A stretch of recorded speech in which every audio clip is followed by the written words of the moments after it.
And there it is. All right. Let's see how everything's working on my phone. Just seeing how everything's working. We are live.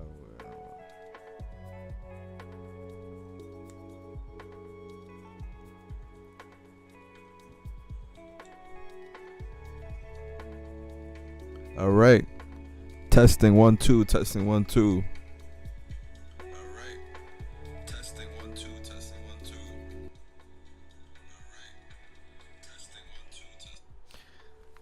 All right, and there we have it, guys.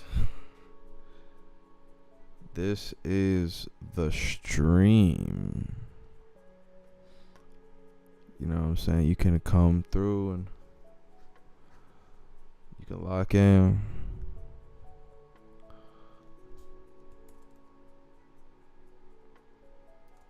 You know what I'm saying?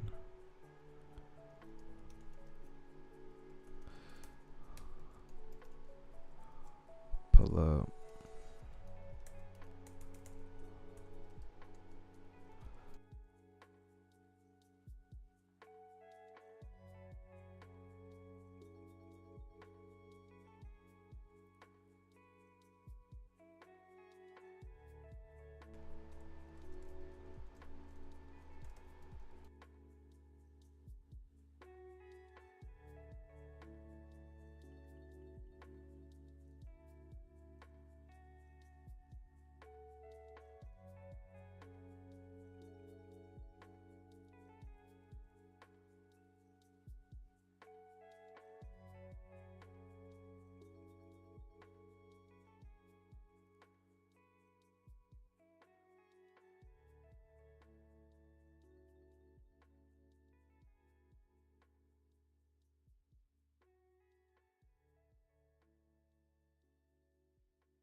Mic mute. There we go. I don't know why my mic was muted. But if you're in the chat, pull up. Pull up if you're in the chat. 0 viewers. All right.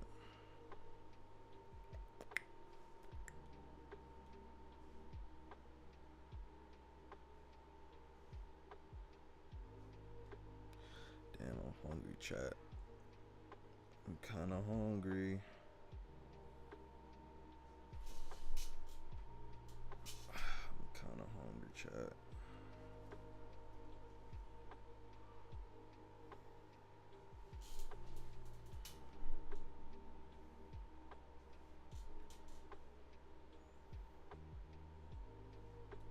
That was a good line.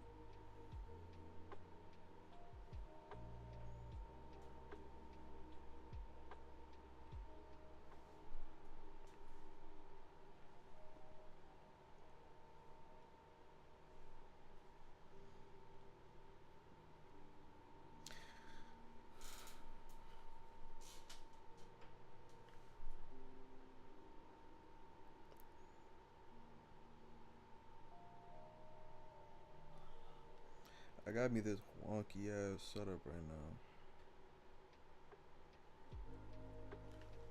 This is the start of a little stream journey.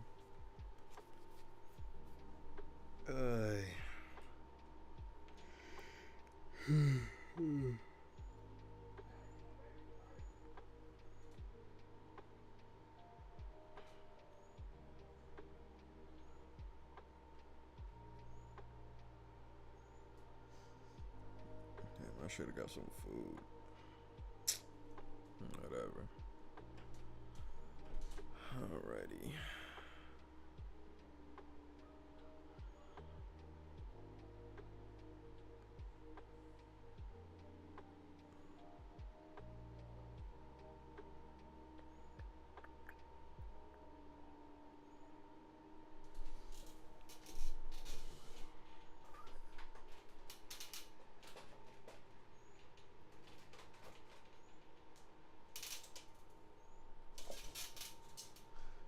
My fan really started blowing air. If y'all hear my fan in the background, I apologize to you.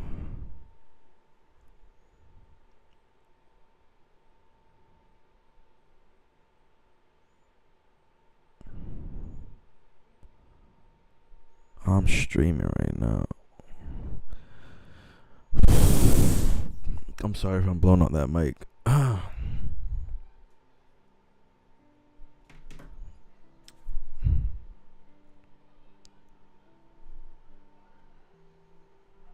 Y'all rocking with the lo-fi? Y'all rocking with the lo-fi.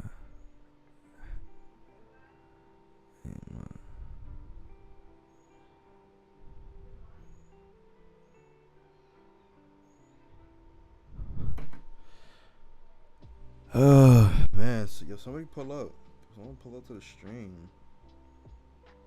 I want to talk to you guys. Someone please pull up. I don't even know how long we'll be streaming for. I'm streaming for a couple hours maybe. I don't think I'm gonna get any donations though, but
My first time streaming. How am I doing, guys? How am I doing so far? No chats yet. No chats yet. Nobody's in the stream. Hold up. Give me a second. My mother's calling me. My mother is.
All right, chat. I am back. Let me.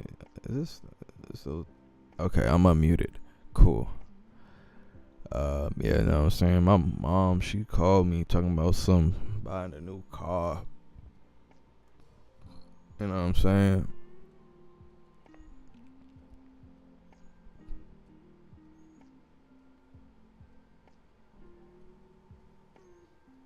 Yeah, it's a little damaged car, yeah. Okay. It's not bad. I like it. Alright, chat. Let's get back to work. You know what I'm saying?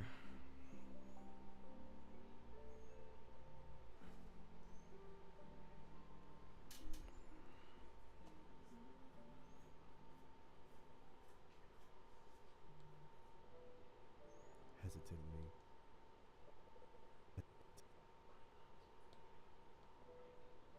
Hesitantly.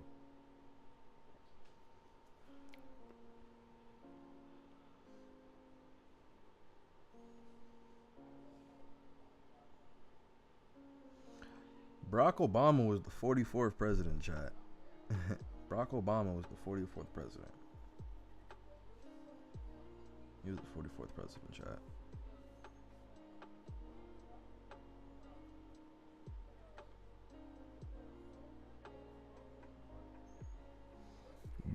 Like y'all don't understand how Barack Obama was the 44th president, chat. He was the 44th president.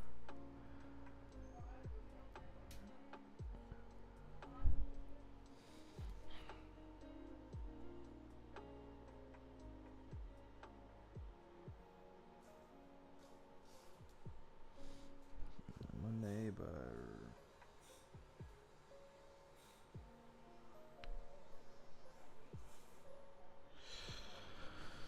Those are terrible eyes.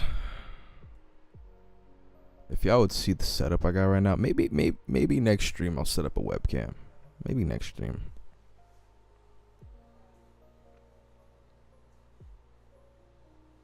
Maybe next stream.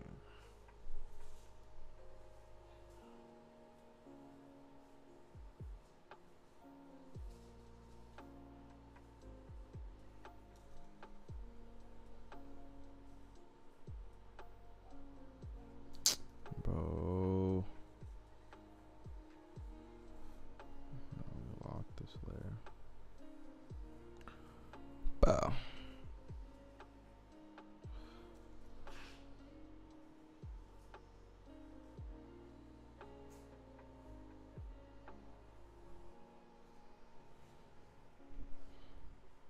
Yo, I'm hungry.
Oh damn, only one person watching?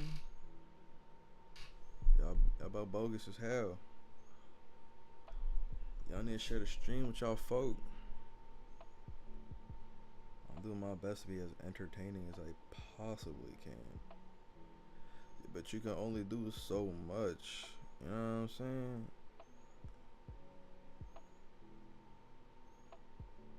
maybe I like. I don't know. I don't know, but I hope my mic quality sounds good. You know what I'm saying?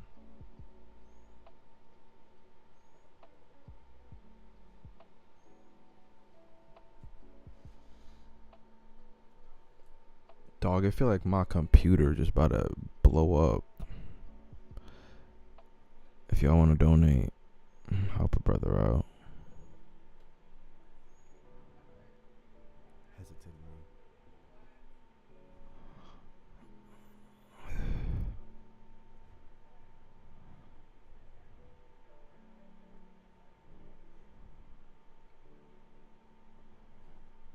Damn, I'm hungry.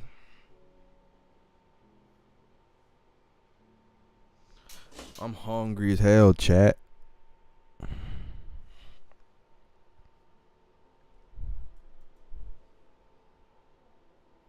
Maybe I'll stream till like 7. That don't sound too bad. Hesitantly. Look.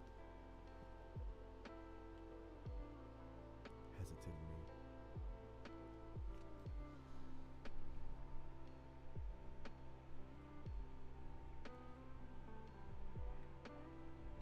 Hesitantly.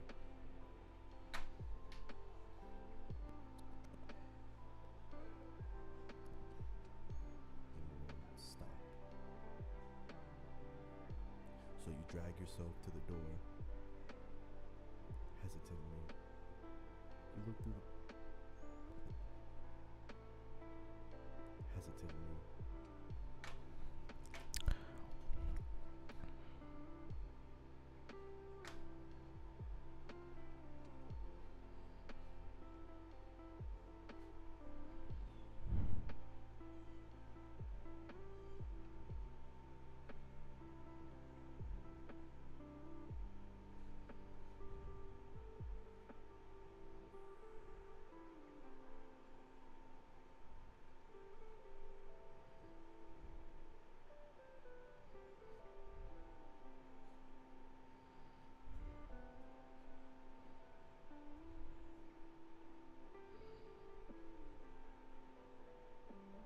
Hesitantly.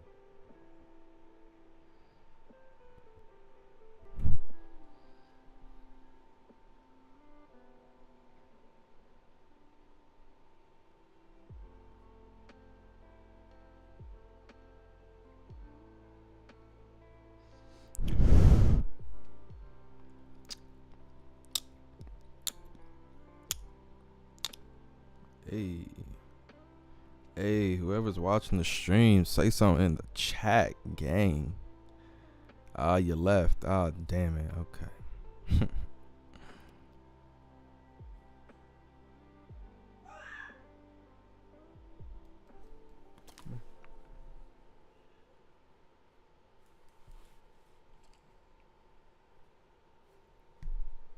What in the world?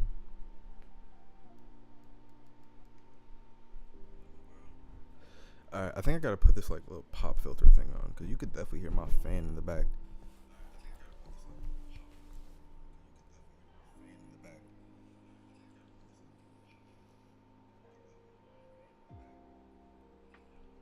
Yo, how does sound now?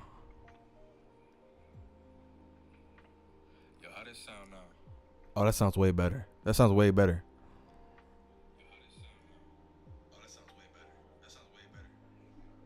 Alright. Let's get it. Let's get it. Let's get it. Let's get it. Let's get it. Hesitantly. You look through.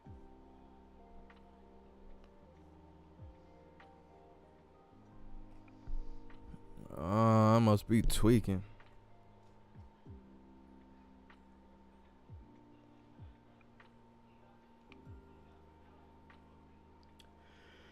Yo, I'm starving. I am absolutely starving.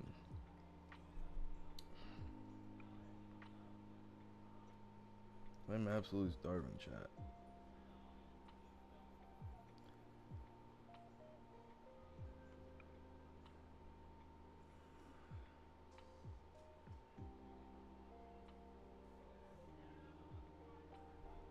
That's a big ass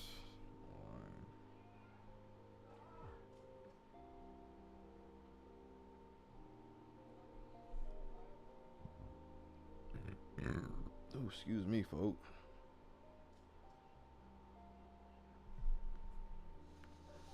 Damn, I'm hungry. I haven't eaten anything since like 4, 5, I think. What am I talking about? I just haven't eaten anything.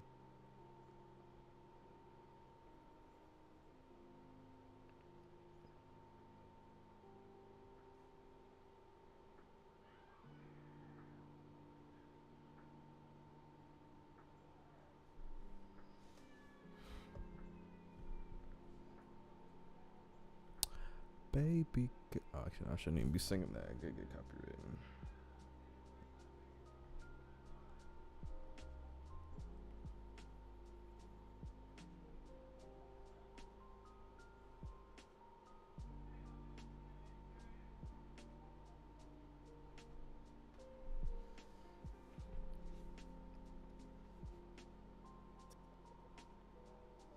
Hesitantly, you look through the people.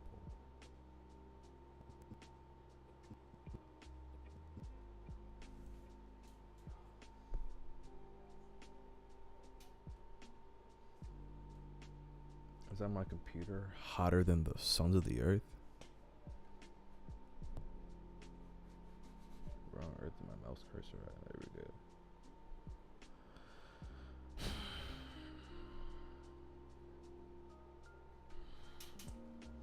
Why did this thing just disconnect?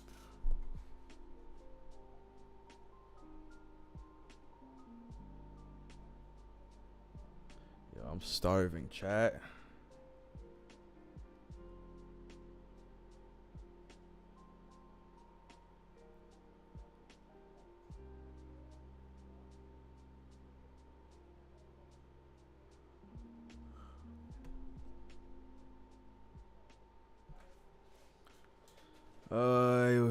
Do I get up and go get something to eat? I could go get something to eat real quick. Screw it. I'm about to get something to eat, chat. If I can see my damn computer screen. Alright, I'll be back real quick, chat.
Alright, chat.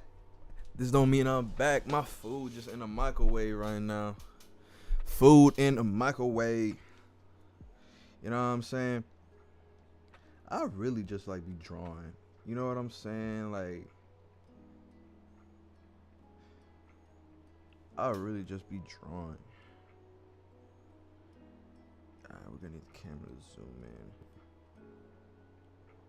You look through the people.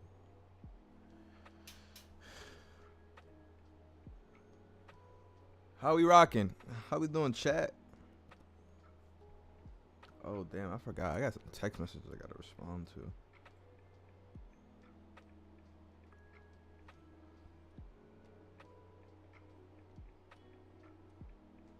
Wait till my food done.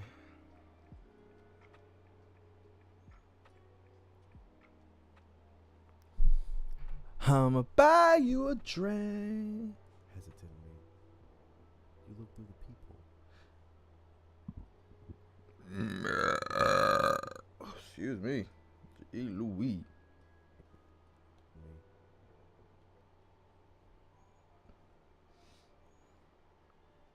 Just running my camera tool.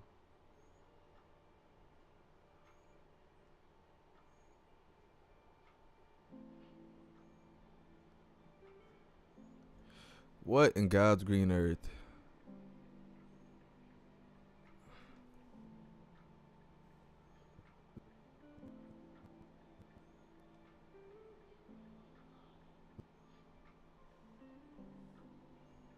We're gonna set a keyframe right here. I hope there's no echo. Hope there's no echo.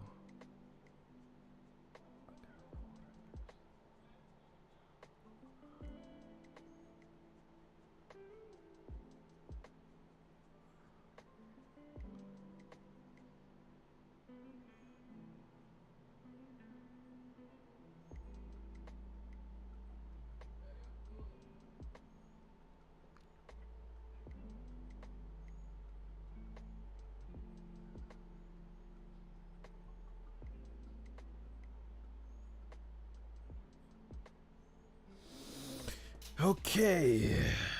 I think my food's done, chat.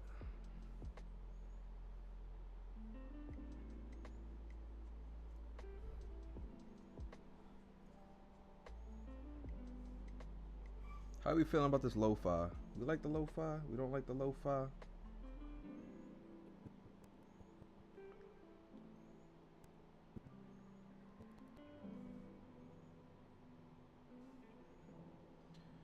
We feeling about the lo-fi, chat? I am literally talking to myself on stream.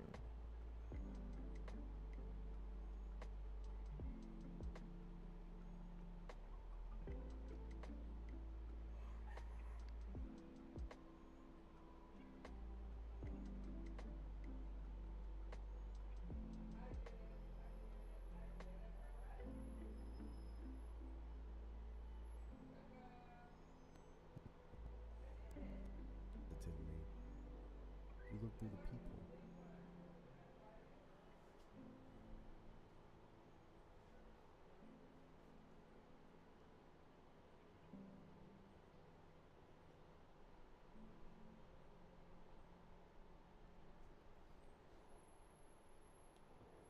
You look through the people. Alright, chat. I'm about to go back to eat real quick. I'll be back in like 10-15 minutes. I love you. Be back.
could have sworn I unmuted my mic.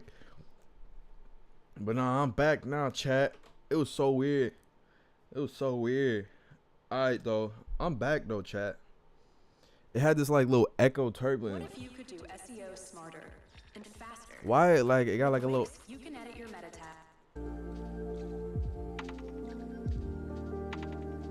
It kind of got, like, this weird little echo to it.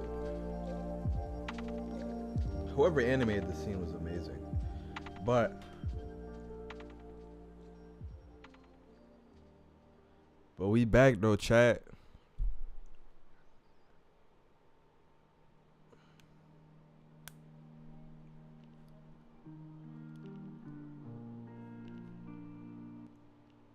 All right.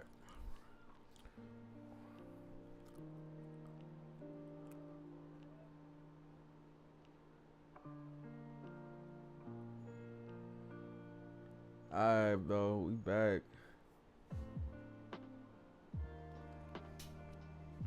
Let's get back to work. What's my iPad at? 65%, chat. 65%. You know what? After I knock this out, you look through the people, and then you.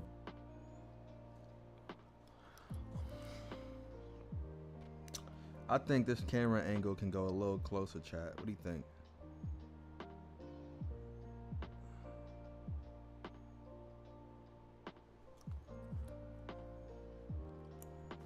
You know what I'm saying? Man, I need somebody in the chat. You look through the people, and then you.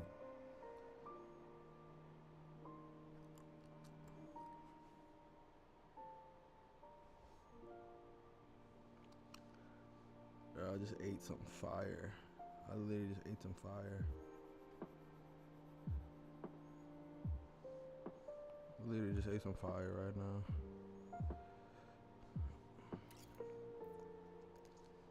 I had a lovely wife.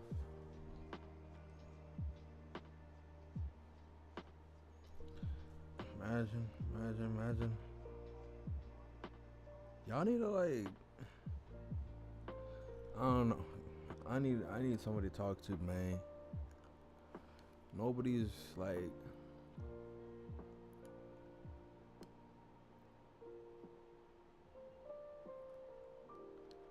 Nobody's coming to chat, you know what I'm saying? Yeah, I'm live.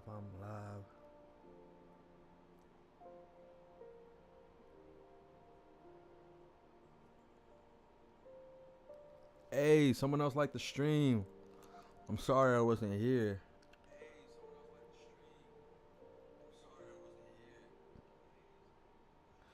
Damn. It's cool.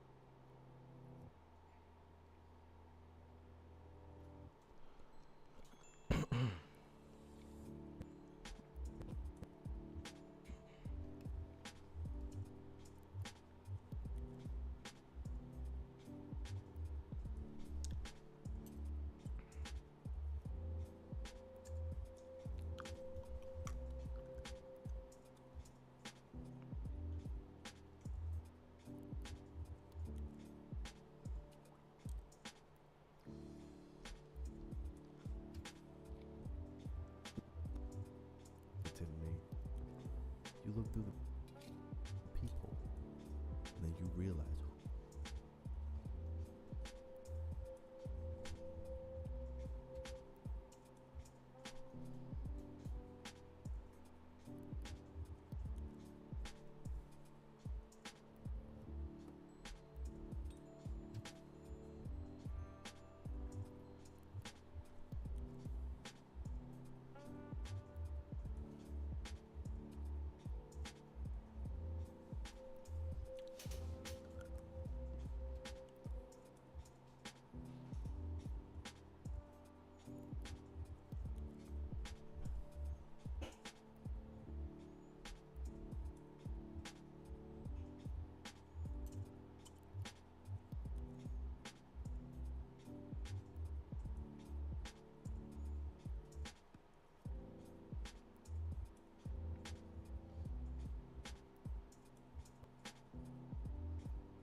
Bro, there's a background that I gotta draw.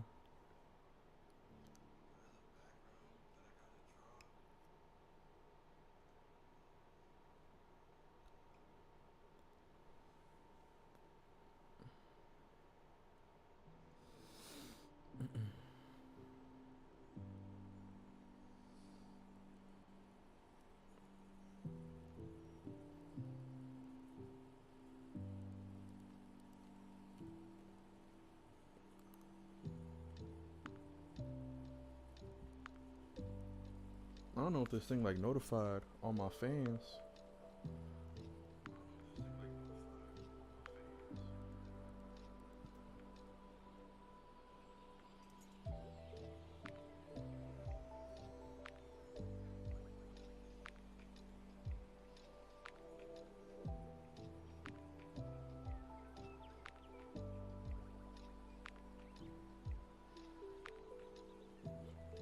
Alright.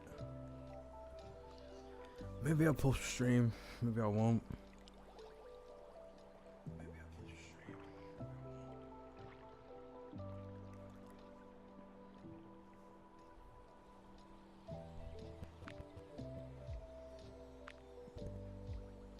Then you realize.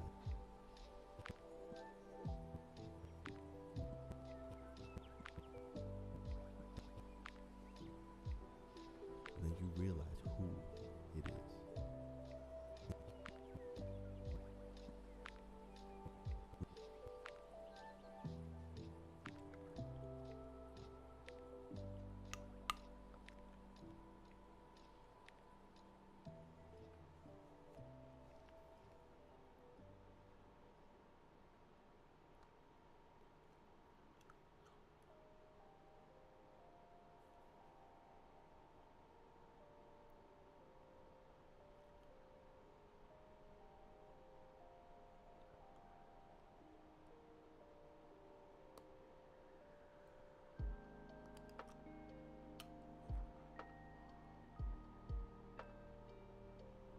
Who is this?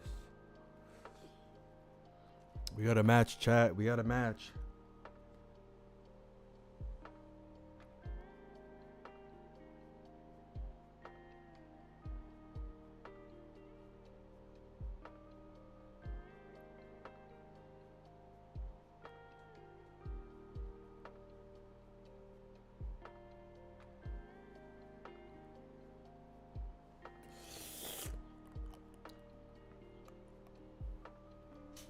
Alright.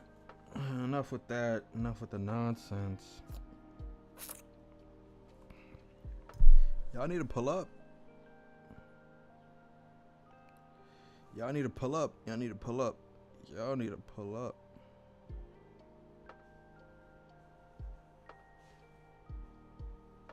Y'all must not want to watch me animate on the stream. I set up all this for you guys. I set up all this for you guys. People. Then you realize who it is. Alright, chat. I'll be back real quick.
realize who.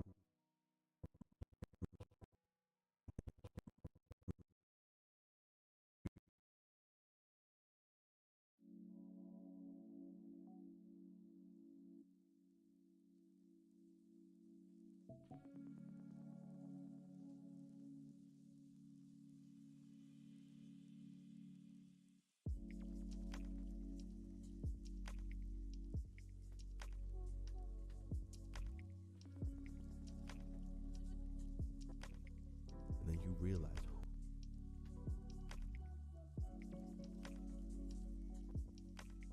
And then you realize who it is.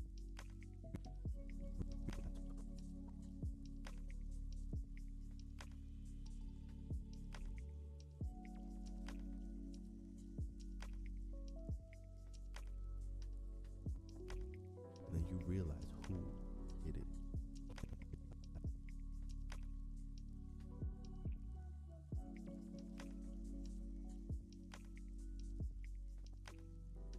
And then you realize who.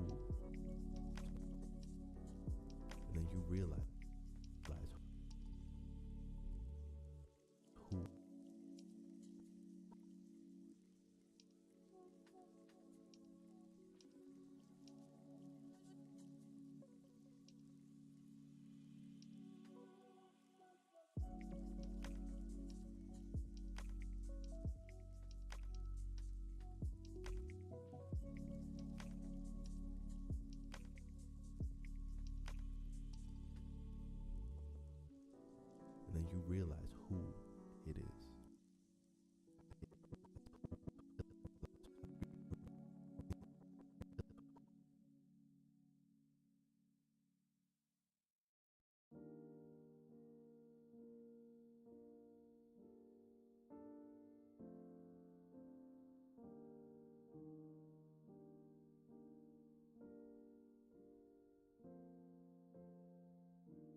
And then you realize who it is.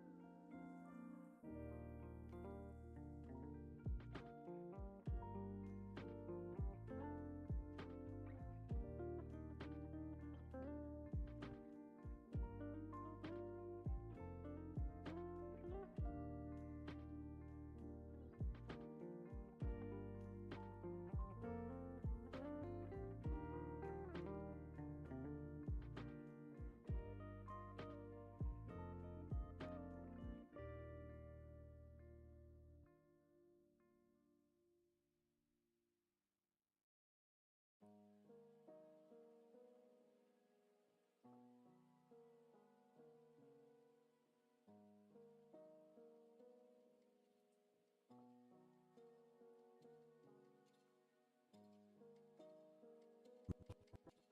And then you realize who it is.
realize who it is.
And then you realize who it is.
Alright, chat.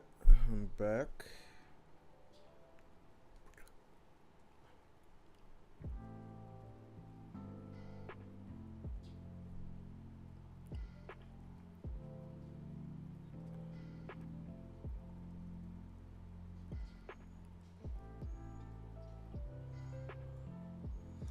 It's a nice rainy day, guys.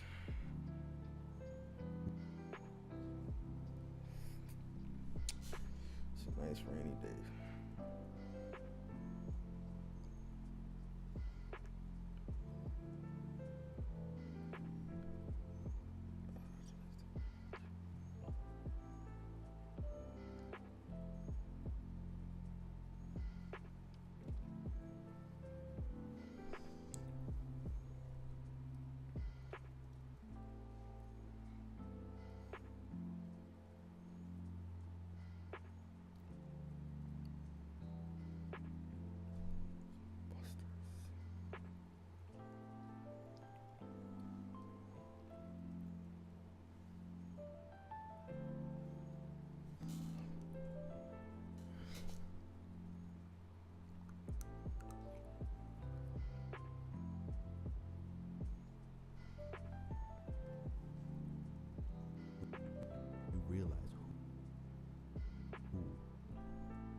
realize who it is.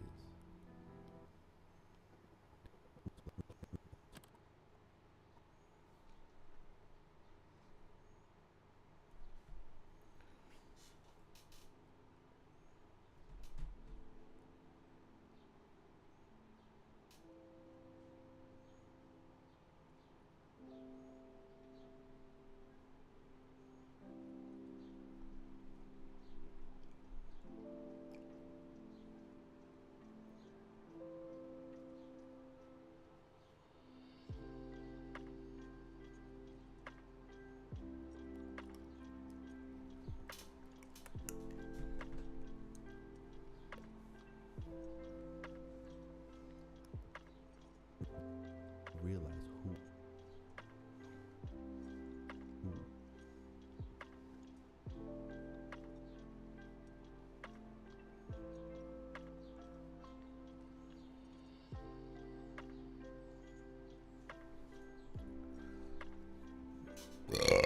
Excuse me, excuse me, chat.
I don't think I really got too much done today. Now that I think about it, looks like this might be a nighttime stream. Oh, nighttime stream, nighttime stream.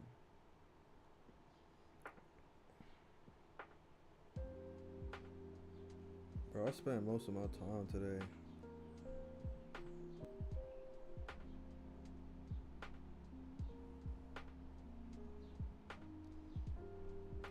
I spent most of my time today literally trying to learn OBS. saying?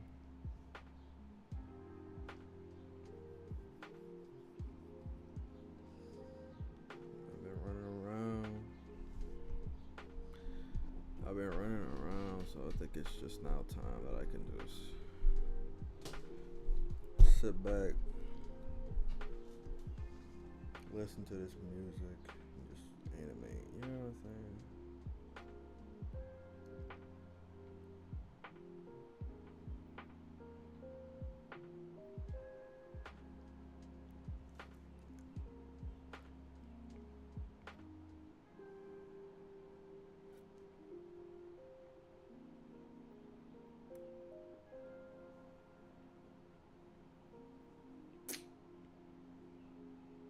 Come on.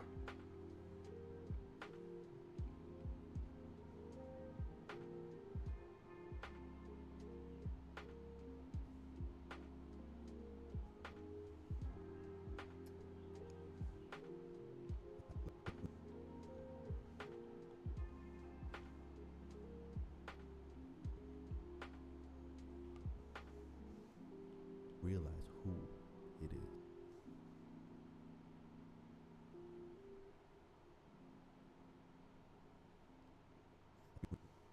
Realize who it is.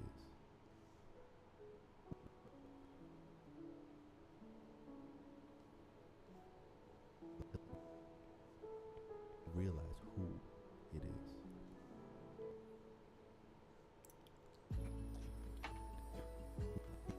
Realize who it is.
Oh, excuse me.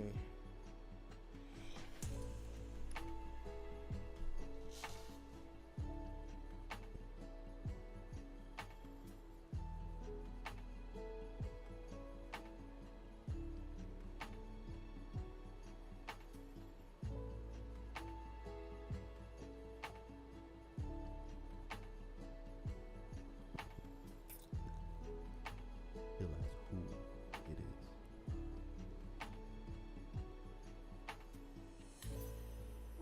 This is perfect.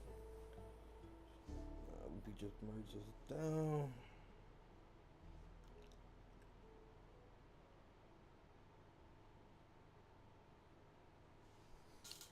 What's that?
Realize who it is. It is.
Me.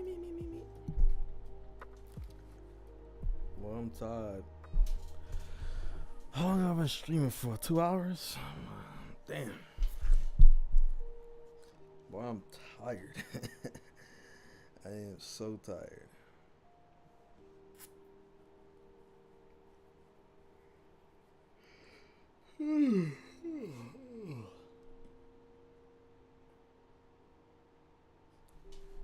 Bro, I could fall asleep right now. Like right now.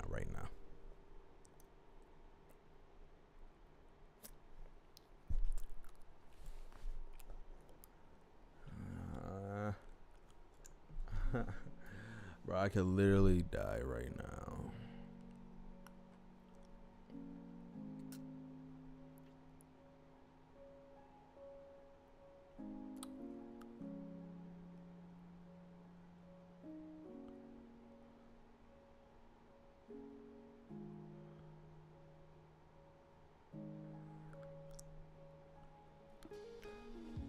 Yo, I'm so tired. I could literally fall asleep right now, dog.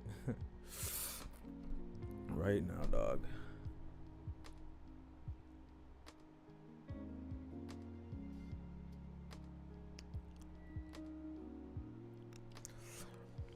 Nobody's pulled up to the stream, sadly.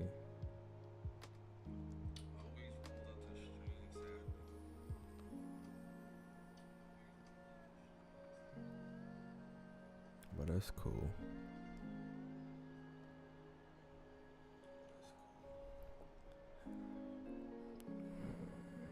Wow, chat. I'm so sleepy. Wow, chat.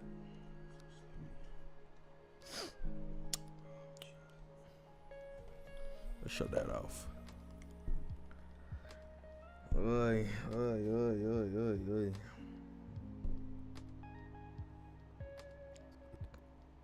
It is.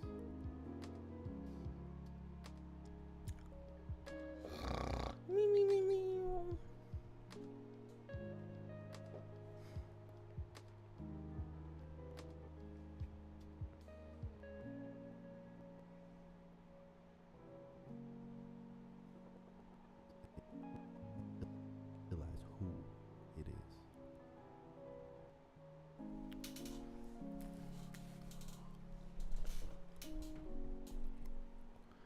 Let's cut out everything real quick.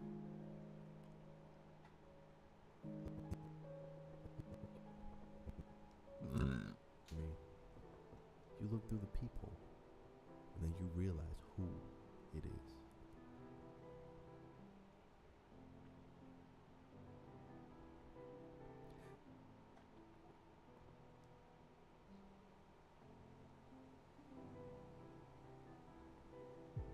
Hesitating.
Damn chat. I think I need to draw a background.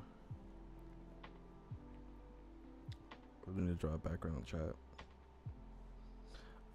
Alright, so I'm probably just gonna move to my iPad.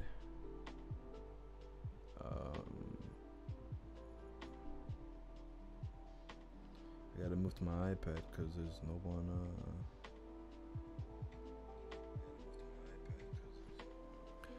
I gotta move to my iPad because I gotta draw this background. I completely forgot, and I like to draw backgrounds on my iPad.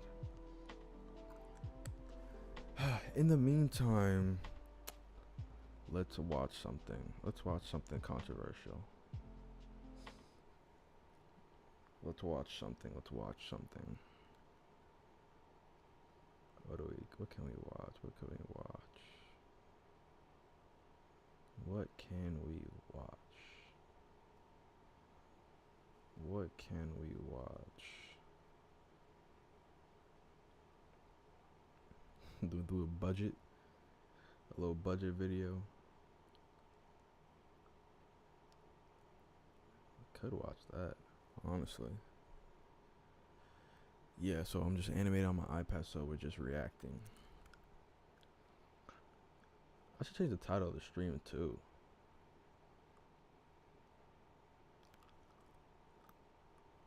Huh.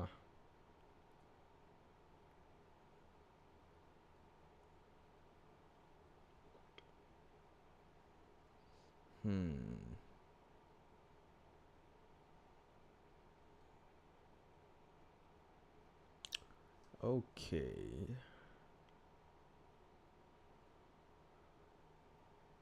We got like no analytics or whatever.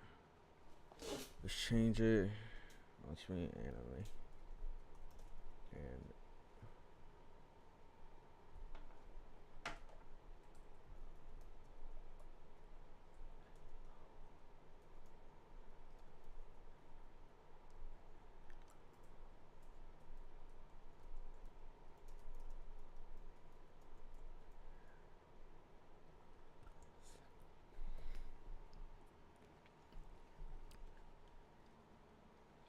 throw a little emoji.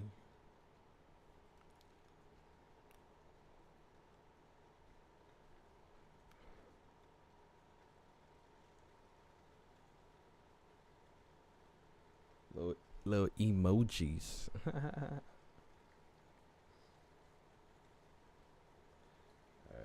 just had to edit that.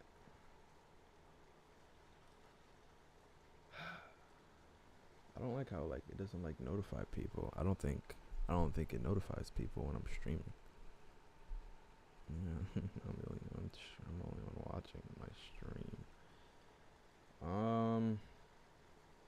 Top 50 rap songs, huh? How about that? Top 50 rap songs by Crypt. I'm not really into like the mainstream media stuff like that anymore, but we might as well give it a watch, you know what I'm saying?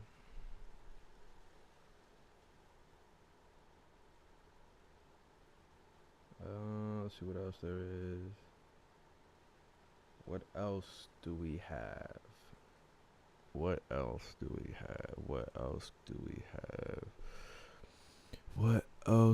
we have? I'm thinking about like starting like 2 more channels. I'm thinking about it, like maybe like a reaction channel. I'm thinking like a reaction channel, like a gaming channel. I'm thinking about it. I'm honestly thinking about it. I also want to become a better animator. I also just want to become a better drawer. I can't say that word. Oh, brother. Bro, the algorithm is not blessing me today. The algorithm, bro, I cannot speak. The algorithm is not blessing me. It's pouring outside. It's pouring outside. Oh no. Alright. Give me 1 second, guys. I'm really speaking to myself. This is embarrassing. Speaking to myself. This is embarrassing. Speaking to myself. This is embarrassing. All right. My fan in the back is so loud. It's so loud. You can hear it on stream. What can we throw on that I can just watch? Like, I just want to watch something. Hang on. I gotta tilt this. I just want to watch something so that I can just draw this quick background. But there's nothing good. I want to throw this on for you guys to watch too.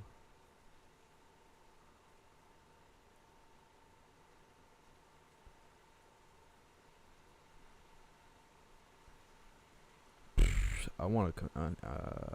You guys should donate to me. donate. I want some.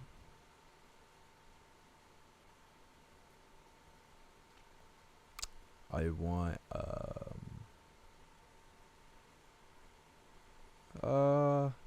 let's look at some 2K news. You know what I'm saying? Let's watch a little 2K news. Man, I've been 24 ever since crossplay was announced and a few other things, but now I'm starting to get scared. 2K tweeted out Mischief X Lil Durk X 2K24. You see he's got yellow boots and a yellow AT. I need to fix that. Why is that a thing? Why is that a thing? Like, why is that like? Why is that like? It sounds off to me. Let me see this real quick.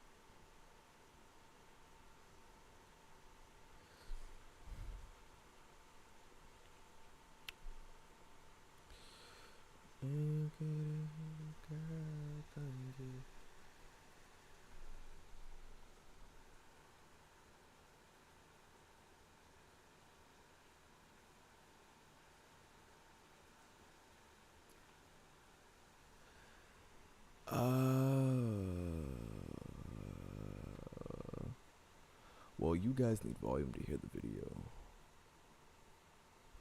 That's why it wasn't mono. That's why. Because I don't think it was mono. So those boots will be in 2K24 unless Ronnie 2K. That's so weird.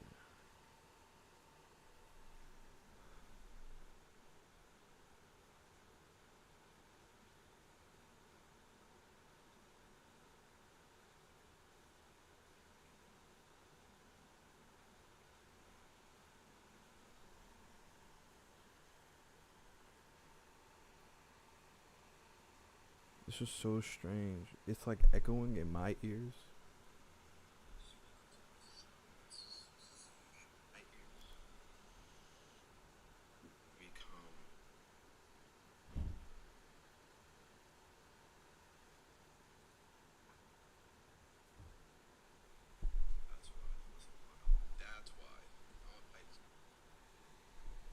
Pulls a Yeezy in 2K17. You guys know what I'm talking about if you were there.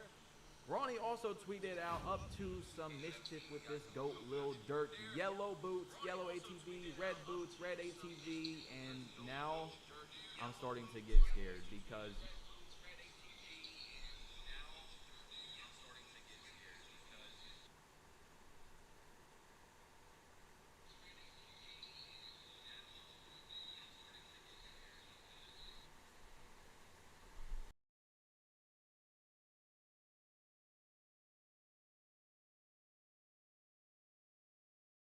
stuff, which was pretty cool. But besides that, We've got nothing but fast travel items, and I'm scared that 2K24 will be similar to that, because you guys know the number one thing, in my opinion, that the game needs for me to enjoy it the most is to have an incentive to play the game, a reason to get on and go, I'm going to try to grind for these rewards today. Of course, gameplay is up there as...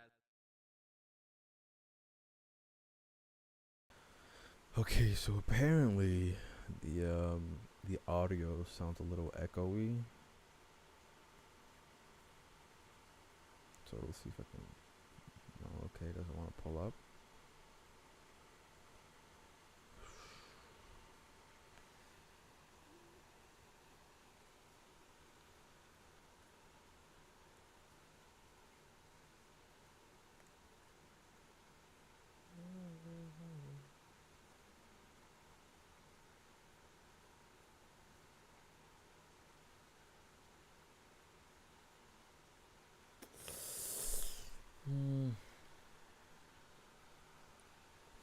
How can I get this?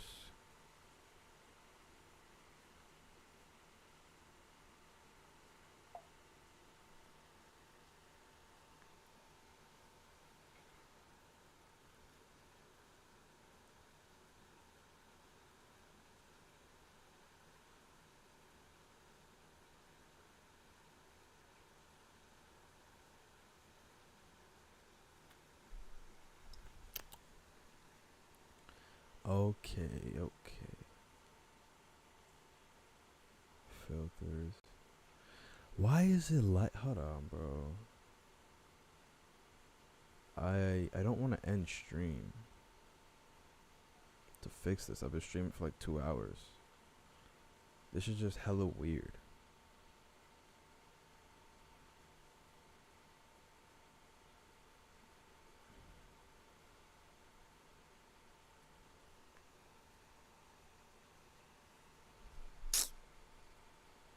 Mm-hmm.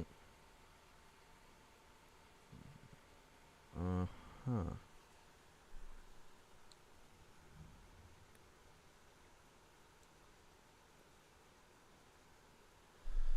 Hi, hi, hi, hi. Alright, this is what we're just gonna do. We're just gonna throw it up there. We're just gonna throw it up there. And just see the best we can do. As well, you need to be incentivized. So why is it echoing though?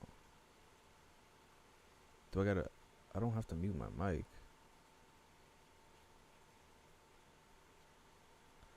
So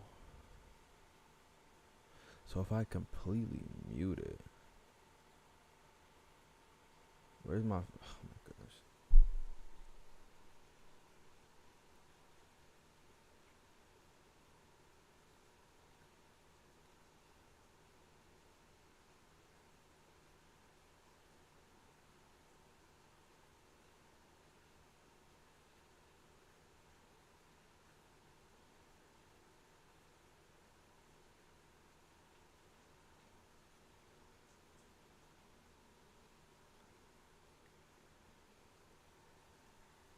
Bro, one, I'm not gonna end stream to see if I can fix this. Let's look this up. OBS audio echo fix Mac. Here it is.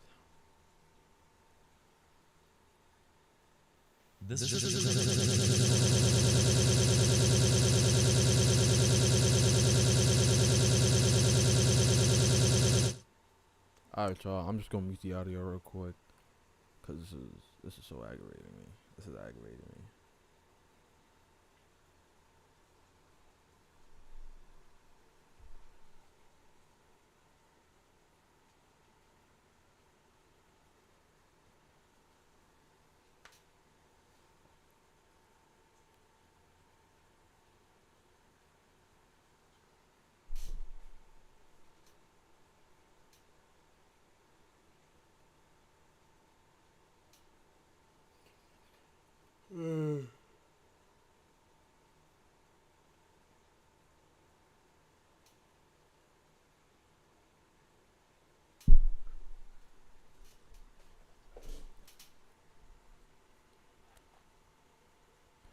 Bow, bow.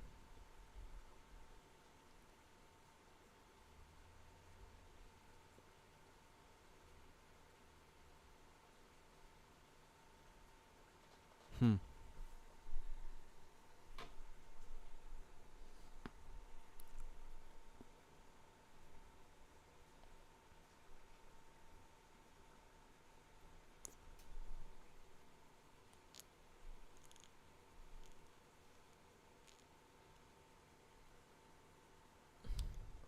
Audio drivers is crazy. Ugh. We're gonna do this thing with no sound. I don't want to do that to y'all though with no sound. I think it's this. Is it this? Let's test it out and see. On this window, No, nope.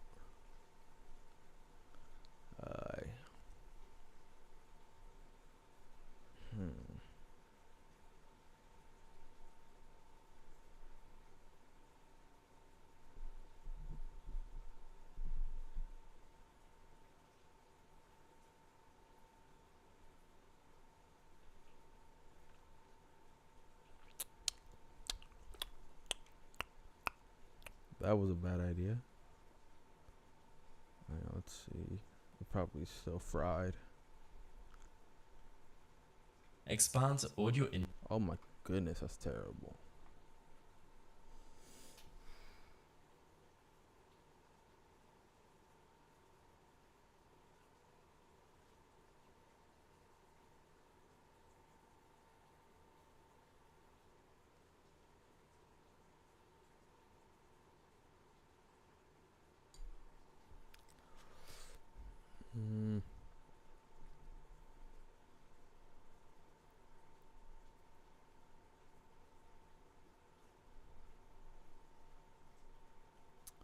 This is all very new.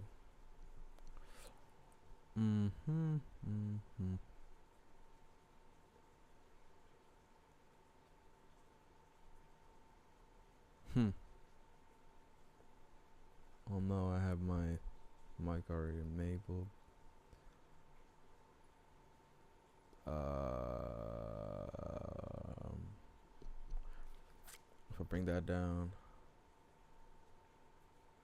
Inputs and outputs. Right-click the device that is causing the issue and make sure to update its.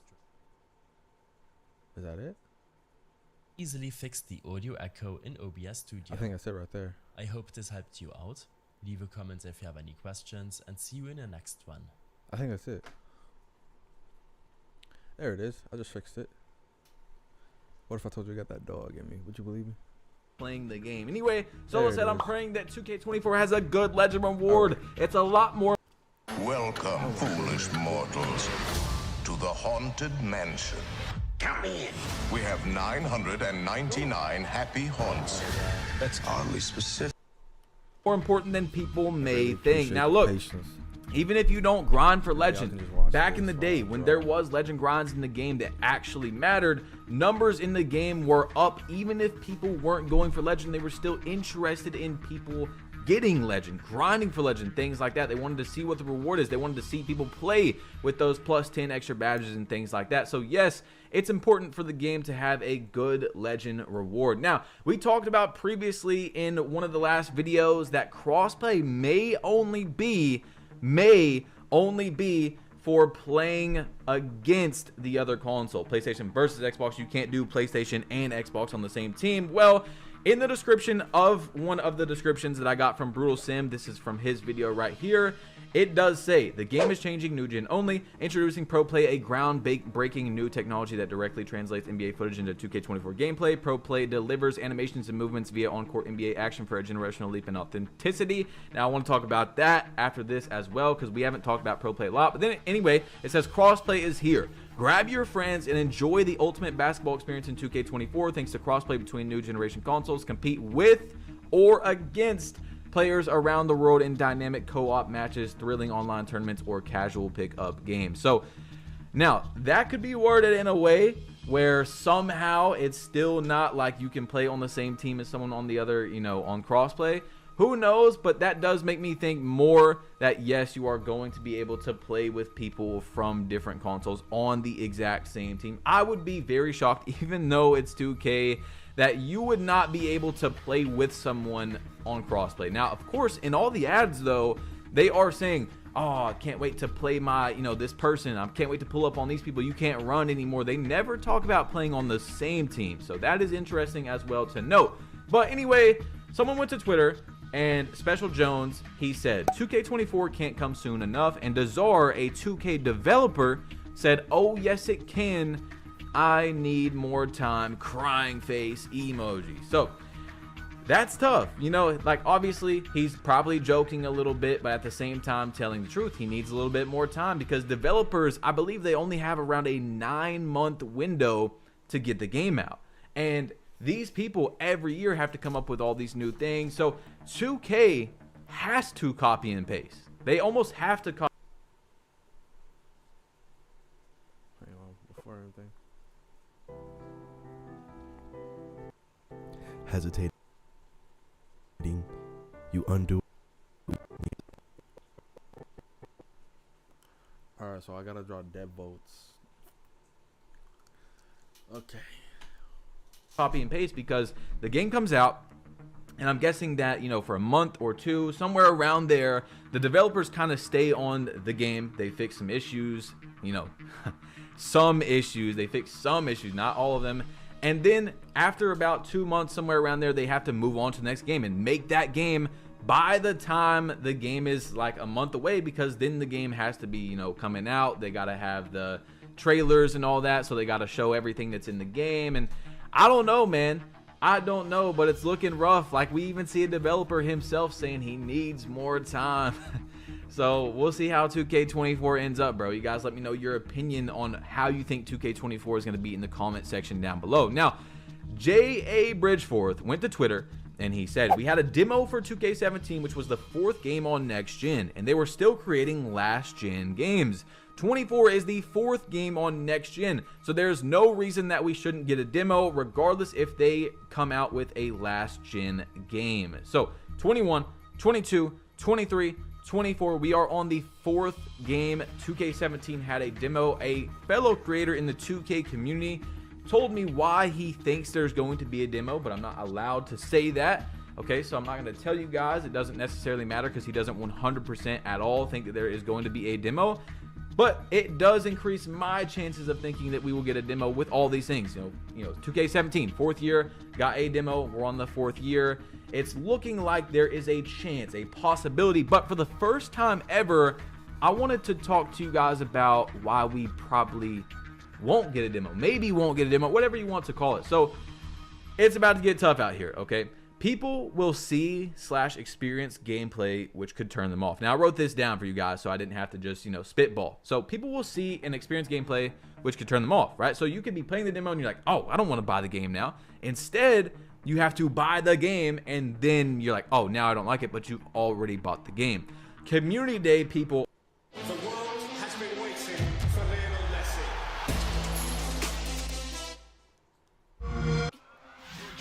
Anything you can do, I can do better. No, I can do anything better than you. No, anything you can be, I can be greater. I can be greater than you. You can. Yes, I can. No, you can. Yes, I can. No, you can. Yes, I can. Yes, I can. Are playing a demo which they could want to be exclusive to those people. So as we seen last year, people that went to 2K Community Day, not all of them have sold their soul. You know, some people have, some people haven't. But those people, 2K is now showing that they are rewarding people that don't speak bad about the game or don't speak bad in public or don't speak bad a lot. You guys see what I'm saying, okay? They gave them access to play the game early, but not only play the game early, see the builder early. They had a non-disclosure agreement where last year they were able to, after like a week or two, they were the first ones, obviously, because we didn't even have the game. So the only people at Community Day were able to post what the builder looks like, which gives them lots of obviously very good views. They're able to play the game, show off the gameplay, you know, new additions, things like that. So they could be wanting that to be exclusive to the people, and that also shows the community that you need to not speak bad about the game so you can go to these events and things like that. Now the next one, People will lab builds and have less of a chance to mess up builds at launch, which would mean there's a lower chance someone makes another build that obviously 2K, gives them even more money. So 2K knows that if we have a demo, people are going to lab out the builder. They're going to figure out this is a good build, this isn't a good build. Obviously not 100% because we're not playing online games, so we can't necessarily go, okay, this is 100% going to be a good build when the game comes out.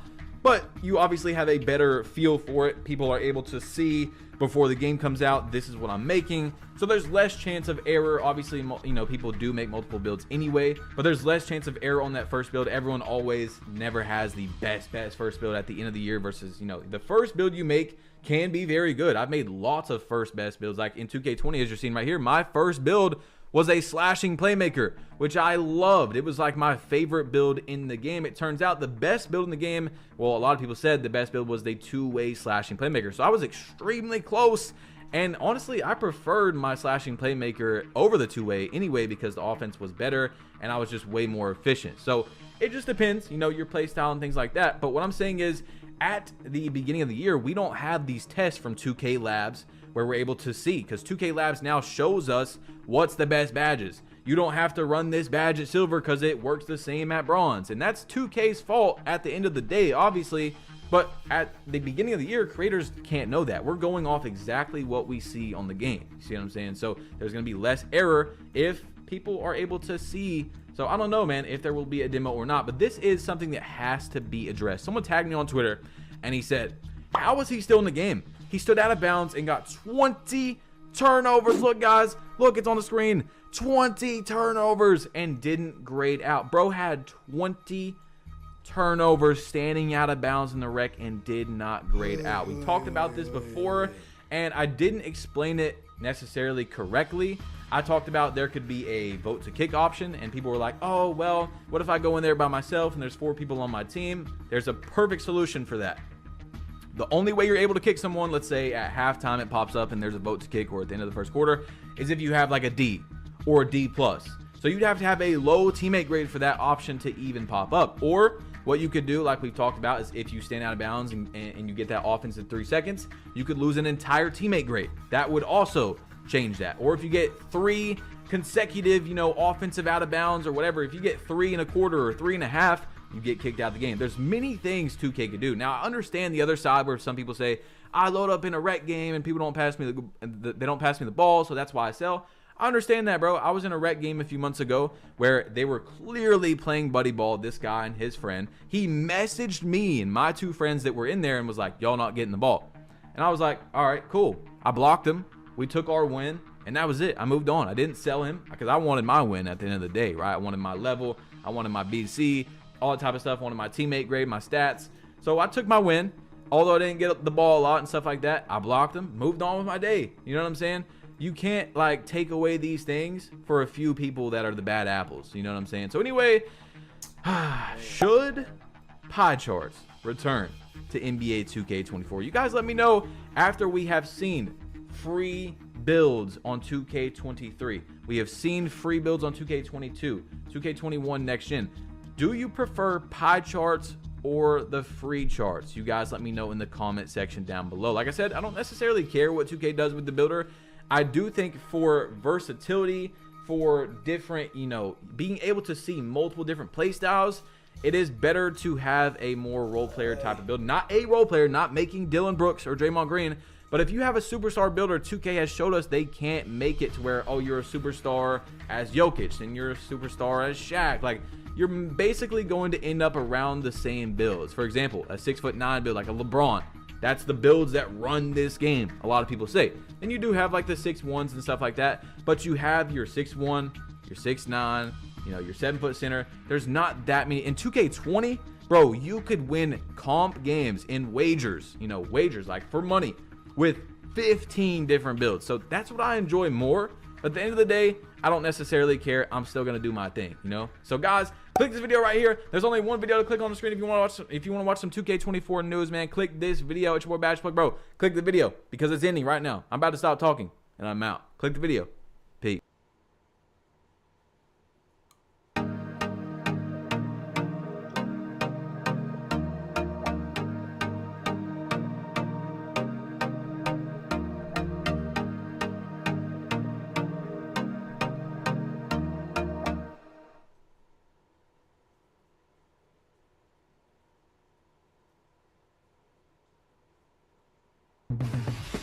With Shopify's mobile app, you can handle your business anywhere. Add and edit products, refresh your online store, and more, all on the go. Shopify, your all-in-one commerce platform.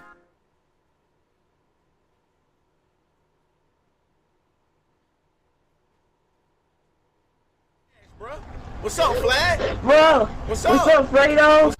Here's my face scan for NBA 2K16. Stephen Curry versus Jordan. What's good with y'all young bulls? NBA 2K16. I'm about to load it up and I just can't believe there's so many people that never got to play this game. If you were able to play it, drop a like. Let me see how many of y'all actually got to play this when the game was out. Look at just the intro of this game. Like, you can tell 2K used to care so much more about the product that they put out. I mean, we never get anything like this anymore. This was in the beginning of the game. This is not some like thing I'm showing you on YouTube. This is straight from the game if y'all never got to play it. Rudy Gobert on the Jazz. I mean, we got Eric Bledsoe on the Suns. Hey, in the comment section down below, Norris Cole on the Pelicans. Let me know how your day is going, bro. This is a safe space. Just let me know how it's going. But for real, I just wanted to go through 2K16 maybe one last time. I'm sure, you know, we'll do it again in a few years or something. But just look, young Steph Curry, LeBron was on the Cavs, bro. It was a wild time back then, man. It was actually crazy. This game was wild, bro. It was one of the best 2Ks ever for sure. As a YouTuber in the 2K community, I would say if you took 1 million 2K players, the majority of people would say 2K16 was their favorite. But you guys let me know what was yours in the comment section down below, because 16 actually wasn't mine either. But look at this, man. We got Kawhi on the Spurs, James Harden on the Rockets, where he might go back this season. A lot of people are saying. You've got BBL on the Raptors, Anthony Davis on the Pelicans, man. I mean, bro, like, this game is ancient nowadays. Kobe Bryant, RIP to a legend right there, man. Melo on the Knicks, he just retired. DeMarcus Cousins is balling in China these days. Like, what? Gordon Hayward, how would he have been if he never got injured? We will never know. The Hornets, I don't even want to talk about them. Dwayne Wade, we got when the Hawks were winning, like, what was this? Was this year they won like 20 games in a row? Anyway, Marc Gasol on the Grizzlies. They actually had a pretty good team with Mike Conley, Jeff Green, Chris Paul. I mean, we had the Lob City, you know, Blake Griffin, DeAndre Jordan. Man, how much the NBA has changed in a few years is crazy. Isaiah Thomas is not even in the league anymore. Pau Gasol on the Bulls. Y'all look at Giannis, bro. Look how skinny he was. I mean, he was starting to get muscle, but like, this is definitely not the Giannis we have nowadays. He's an NBA champ. Nerlens Noel on the Sixers. And yeah, that's pretty much it for all these teams right here. I was just scrolling through the rosters and it says Ray Allen is 47 years old. It says he's 47 years old. What? Nah, they did him dirty, bro. Look at this right here. This is history. You had 3 ways to make a point guard scoring style. Look at that. Balance, inside, and outside. That was it. Back in the day, you didn't have that many. Look at this. You go center, you got the same thing, bro. 3 different choices. You better choose wisely. Correct me if I'm wrong, but I think this was the first year you were able to scan your face into the game. So you went like on the app, on the 2K app, and scanned your face and it would turn into your My Player. Although, Oh my God, bro. Oh, hell no, man. What the fuck, man? Get your a lot of them did turn out pretty funny, but it was pretty cool that 2K added this into the game at the time. There was no Hall of Fame badges in this game. Not a single player had one. You had Bank is Open, Hop Stepper, King of Euros, things like this that are not in the game anymore, basically because I believe 2K put most of these badges into one badge. Like, a lot of these King of Euros and Hop Stepper are probably just all into Acrobat at this point in time. So you have like Relentless Finisher, which is like Fearless Finisher now. Some more cool badges like Behind the Back Pro, Hesitation Stunner, Killer Crossover, Master of In and Out, Pet Move Size Up. Like I said, a lot of these were turned into one badge or 2 badges like killer combos and ankle breaker and stuff like that, but it used to be a lot more diverse. For some reason, Cleveland Cavs LeBron was only a 94 overall. I don't know why it was only a 94, but that is interesting to know. And if you guys played this game back in the day, bro, you know the soundtrack was undefeated. 2K used to have such good, I mean, bro, 365 DJ Khaled, like if you played back then, you know exactly what it is. You don't even have to hear it and you know what these songs are. 2K used to have some actually really good soundtracks. Now, of course, the 2K16 servers are not on, so let's watch some iconic 2K16 videos that came out from some of the greatest creators that 2K has ever had. Chris Smoov's Kevin Durant joins the Golden State Warriors video. This is the official announcement of Kevin Durant joining the Warriors from Chris Smoov. Oh, Cheese, cheese, cheese, cheese. I don't even know what I'm Bro, doing. look at that. No. I'll just pause that real quick. But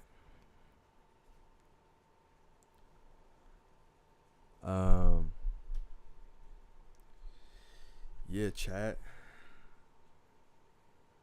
Like,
I want to love you, pretty young thing.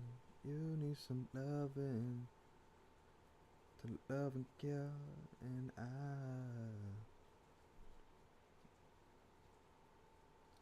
Who is this?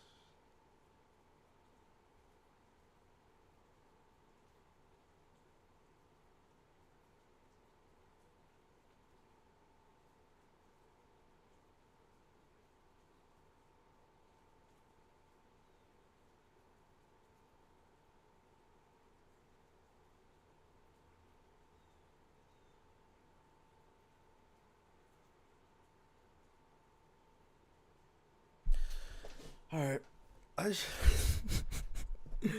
yo, I'm tweaked out, bro.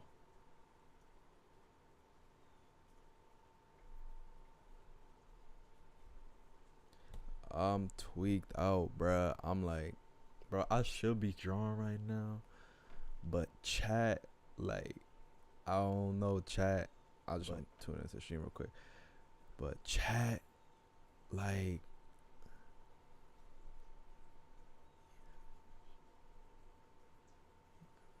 You know what I'm saying?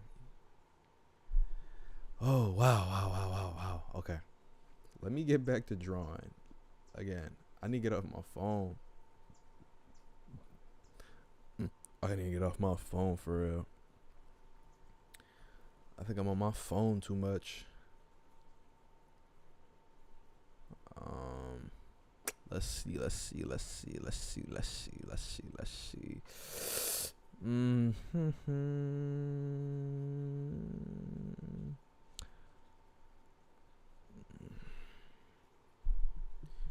Okay. Let's see. I'm just want to throw something on. Sure, I'll throw this on.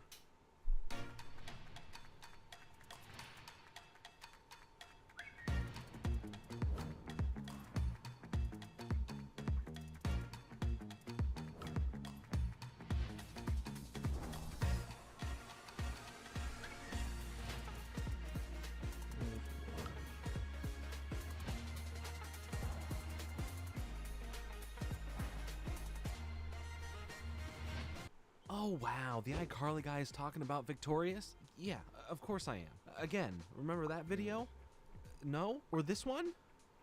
No? Well, they exist. Regardless, I figured since I covered the weirdest episode of iCarly, I might as well cover the weirdest episode of Victorious. And not because all of the comments telling me I need to do so or anything. Anyway, I thought for today I need to bring in backup. A Victorious expert, if you will. Yup, you guessed it, the one, the only.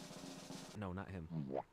I'm talking about Offbeat Kiki. Hey everybody, I'm Offbeat Kiki. Today I'm here to share my 2 cents on the weirdest episode of my favorite live-action Nick show. I'm so excited to have Offbeat Kiki here on the channel with me today, as their content is amongst some of my favorite. Seriously, please check out Offbeat Kiki's channel. I'll link one of their newer videos down below. So today, Offbeat Kiki and I are going to take a look at this weird episode of Victorious. Talk about all the ways in which this weirdness actually works or doesn't, but most importantly... All right. I'm looking for another deadbolt, chat. I'm looking for another. This episode is titled April Fool's. Isn't the only Nick series to do an April Fool's episode, but it does stand out creatively, breaking away from the typical episode structure. Yes, just like the iCarly one, this one is weird in the April Fool's Day episode, except this one isn't a pseudo look-back clip show. But I am really at a loss here with thinking of how to explain and go over the plot, because I don't really think I can call it one. Things happen, and then more things happen, and none of it has any rhyme or reasoning to do so. So let's give it a shot. We start our descent into madness with Tori running into her classroom pretending she lost her hand in a car door slamming incident. Been there before. The grind don't stop, you know? You gotta give him a round of applause. No one seems amused, and when she says April Fools, everyone points out how they don't celebrate April Fools anymore, and it's just for kids and all that. Tori keeps trying to question why this is. For some more irregular reasons than normal, everyone in the classroom is picking on Tori, to a point where she's acting like this is the usual while everyone else is being unusual. The teacher for the class now being Mr. Belding from Saved by the Bell. I guess this connects the Saved by the Bell to the NCU of live action shows, and even makes a mention of Screech. Then pushes Tori down, steals her purse, and runs out of the class. And of course things just keep getting weirder and weirder with particularly Kat and Robbie. He just floats away. Okay. After Tori falls back onto the ground, Drake Bell runs into the room and, hey, what are you... Well, this didn't age well. Wait, was that the bell? Oh, there's the bell. Okay, that was a good pun. And he explodes, graphically. Then we get the intro, just like iCarly's intro for their April Fool's related episode. The intro has been altered and messed with, and featuring a cameo of the time travel bubble with the iCarly crew flying on by, which was at the ending of that iCarly episode, thus furthering this weird NCU universe connection. Sinjin, who is already weird enough, gets even weirder and creepier. Was that the dancing lobster from the Amanda Show in the background? Anyway, Andre comes running into Tori yelling about a war that's happening before twisting it into a whole thing about a pop quiz, right before yelling about the war again being a real danger. And you can even hear Leon Thomas laughing a little bit when he picks up Tori screaming about war. War, Tori! Happy. He then runs off singing the national anthem, takes an arrow in the thigh, and is carried off by some Swedish people. Andre was literally just shot with an arrow, Ace Ventura style, and no one does a thing about it. That was hilarious. And the scene ends with a helicopter picking up Tori and taking her to her next class. Then we have this even more random Wizard of Oz bathroom parody with Kat as Dorothy. She even has a ruby red pear phone, and it actually looks pretty fire. I'd like to purchase one, please. But next we have what may be the most fun and maybe the most nonsensical, stake-escalating conversation and situation yet. The lunch scene where Tori and Andre meet for lunch. Andre breaks the fourth wall about being late because of the Oz skit they just did in the bathroom. Then they get served food and kids feed it to them until Robbie comes in, scares them away by his sheer presence, and tells Tori about the Beverly Hills volcano erupting. Big news, Tori!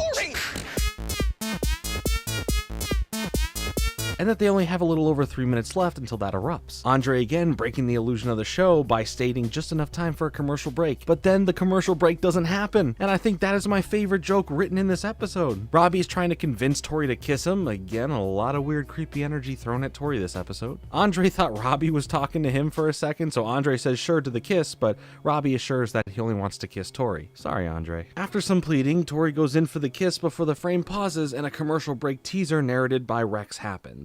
Stay tuned for the second half of Victorious. Or don't. I get paid either way. And now we continue with the exciting second half of Victorious. Press play. Was that the dancing lobster from the Amanda Show in the background? Anyway, later in the hallway, Jade crawls up to Tori for a tickle fight. It's very awkward and random, but somehow it came off way less creepier than Sinjin or Robbie. But just more examples of Tori being treated so weird this episode, especially since everyone was so freaking mean to her just this morning. Psychowitz has them go into the janitor's closet as the dancing lobster comes and attacks him. So Tori runs into the closet. That turns into the elevator of the Shay's apartment. She says hi to Spencer, who's sitting on the couch as he nonchalantly says hi back, and once again gets into the hall, and that becomes the set of a 70s game show, Match Game. Tori can now win $5,000 Mr. Beast style if she matches one of the panelists' answers with her answer to the sentence Psychowitz says. If she doesn't get them right, the dancing lobster tackles her down to the ground and okay, again? What is going on? That's not cool. My favorite scene from this episode is the outdoor lunch scene leading into the game show, because that's when they really ramp up the weirdness. I love the effort that they put into transitioning between scenes. Between the endless updates about volcanoes and butterflies, the very sapphic scene of Jade tickling Tori, and everyone's alter egos in the game show, it really cements the absurdism that we see going on throughout the episode. This is where the episode title April Fool's Blank comes into play with the question and Kat's answer in general to the sentence. Trina uses her answer as a scene transition to get them back into their home, and Trina asks for an Oompa Loompa. The rest of the cast jump up and scream happy birthday, seems like a Guppy reference to iCarly. Then asking where's the beef, a reference that we are told kids won't get. It's from a 1984 Wendy's commercial. Where's the beef? Tori's neighbor comes over eating a banana and tells them his wife says that he talks too much and doesn't dance. So Tori turns on some backing music, everyone starts dancing, and they sing a group song called Shut Up and Dance for their album. My least favorite thing about this episode is the song at the end. Not because I think it's bad or anything, but Shut Up and Dance has nothing to do with the rest of the episode. And even though the rest of the episode is full of unrelated segments, this one still feels out of place. Ariana Grande sounds amazing in this song though. Anyone who watched the show knew she was gonna be big. They could have done a song about everything being confusing or how crazy their day was, but it kind of feels like they just had a song that they needed to slap in somewhere. Donald for Trump is the album 45th sales. president. Exactly. Remember, Nickelodeon wanted to sell music at this point to make larger returns on their intellectual properties. They all drop to the floor at the end of the song, even the dancing lobster. Also, that SNL style ending is funny, but the way they thank Dan Schneider makes me gag, and that was almost definitely not Lady Gaga. Yeah, it sure is. A weird and awkward SNL ending goodbye. The shoutouts to the not real Lady Gaga, Gibby's head replica, that also, by the way, has made cameos throughout the whole episode. And yeah, this episode is just a weird mismatch of almost improvised feeling scenes that only interact or intersect by Tori asking questions about why no one likes April Fools anymore. Why does no one celebrate it? Maybe the big overall joke this whole time was on us. We're playing an April Fool's prank on the audience. Maybe there is no joke. Maybe the real question we need to be asking is, where's the beef? Kat's hair color, the Dorothy outfit, it all makes sense now. The numbers, Mason, what do they mean? 9 plus 10 is 21. Minecraft burgers. The big overall point is that Wendy's secretly has a plot to take over the fast food market in the television landscape. Or not. Just could mean nothing. It's the craziest episode ever. Some of it makes absolutely no sense. So you think you know Wix, but do you really? First up, we've got shape video masks. You can use different shapes to create completely different vibes and aesthetics. Or you can create your own graphic. I use the shape composition here. Just import any SVG file and set it as a shape mask. All right. Nice. Next up, we'll keep it moving with the hover box. You can use it to animate any element and create these really eye-catching interactions. And what I love is that the level of control you get here is crazy precise. You can set your animation ease, scale size, and position to create this really dope effect. Third, we've got the mega menu. This not only lets you organize your site menu into different subcategories, but it also looks amazing when you add in different elements like text, buttons. There's no real plot line to the episode. We just kind of like go about and make weird jokes and people explode. So, how does April Fool's Blank differ from the regular episode format of Victorious? If we take a look at a classic banger like Jade Gets Crushed, the plot is much more typical and formulaic. The episode opens with a problem. Tori and Andre both have a goal they need to meet in 3 days, and we see other characters having some small side plot, like Kat having some random fixation, this time Jupiter boots, and Beck working on a photography project. Tori passes her exam with Robbie's help, and Jade helps Andre with a song, and then the real main plot of the episode arises. Andre catches feelings for Jade. Tori helps Andre figure out how to cope with how he's feeling, they sing a song at the end of the episode, which completes Andre's goal, and then he meets a girl, which resolves the whole feelings for Jade issue as the episode ends. So we can break this down into the following steps, which I think can apply to a lot of episodes of Victorious. Step 1. Plot A is introduced and centered around Tori and maybe another member of the gang. Step 2. Little peeks at what the other characters are doing. Step 3. Plot B is introduced. Step 4. Plot A is resolved. Step 5. The characters sing a song. And then Step 6. Plot B is resolved. Now, if we take a look at April Fool's Blank, the plot does not follow this formula at all. It's much more of an ensemble episode, and there's only one problem introduced, if you could even call it that. And there are so many things happening all at once that you can't really consider any one thing a subplot. So what's the purpose of this episode? Bro, I remember watching this episode when I was younger, bro. And I don't know if I was the only one, but Jade, I think Jade, she built up my type. I think Jade built my type for the kind of women I like now. I can't be the only one. Because fellas, listen, when you were young, right, and you looked at all the ladies on Victorious, right? You know what I'm saying? You had Kat. You know what I'm saying? Kat was cool.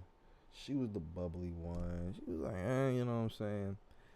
And then you had Tori, and Tori was alright. You know what I'm saying? Tori wasn't too crazy. But then Jade, whew, boy, I tell you, boy. Jade was just something different. You know what I'm saying? And if you know what I'm saying? If you know, you know. You know what I'm saying? Like, if you watch Victorious back in the day, and you're between the ages now of like 18 to like 23 or even older, if you was watching, bro, you had a crush on Jade. There was just no in between. And boy, I'll tell you, she shaped the way I like women now. You know what I'm saying? She shaped the way I like my women now. And that's saying something. Terrible. It's definitely terrible. I definitely should not be liking women like Jade. Definitely terrible. But boy, it was something about that anger, boy. Something about that anger, you know what I'm saying? Something about that anger really turned my little 12-year-old self on, you know what I'm saying? If you know, like I said, if you watch Victorious, if you know, you know. Her and Sam Puckett, ooh! Her and Sam Puckett from, what's that show? iCarly, ooh! Ooh. Boy,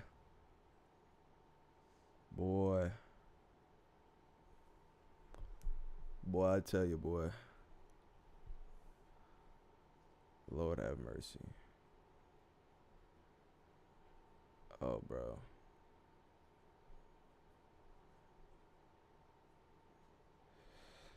But yeah, bro, it was crazy.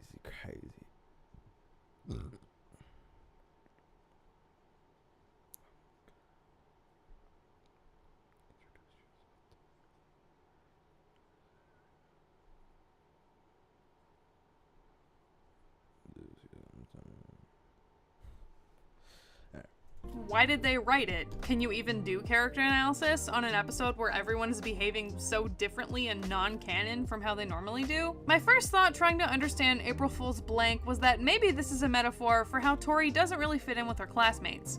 Yes, they like her, and she and her friends get most of the roles in the school's projects, but everyone else at Hollywood Arts is multi-talented, and Tori is just a singer who got into the school through circumstance. So for her as a student relatively new to the school to not understand a joke that everyone else is in on would make sense, and that does seem like what's happening in the beginning. Everyone in drama class is speaking nonsense while telling Tori they don't celebrate April Fool's Day. But the more I let this episode tumble around in my head, the more I realize that trying to extrapolate meaning from this episode is a blatant misunderstanding of what they were trying to do. Absurdist comedy is a form of humor based in violations of conventional reasoning and audience expectation, and it's usually achieved through non sequiturs, irrational or absurd situations, and nonsensical expressions.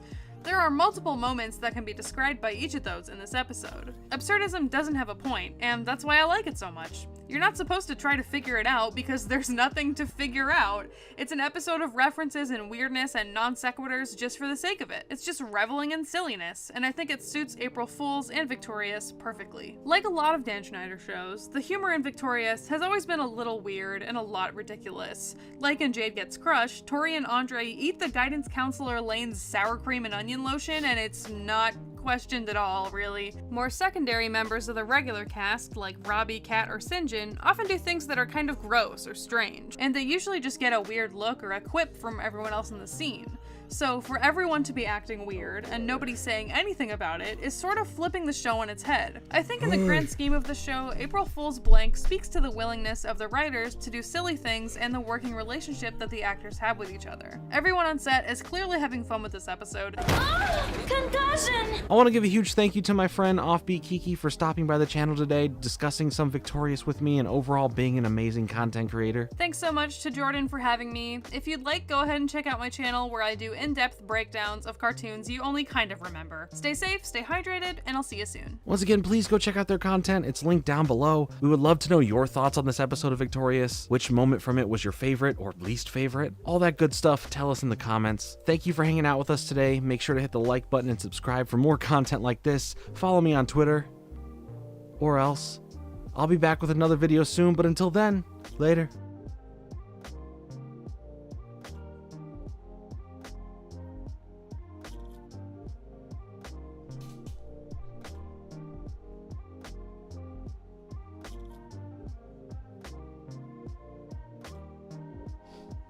That was a good video, folks. Watch Ash's Pokemon thing.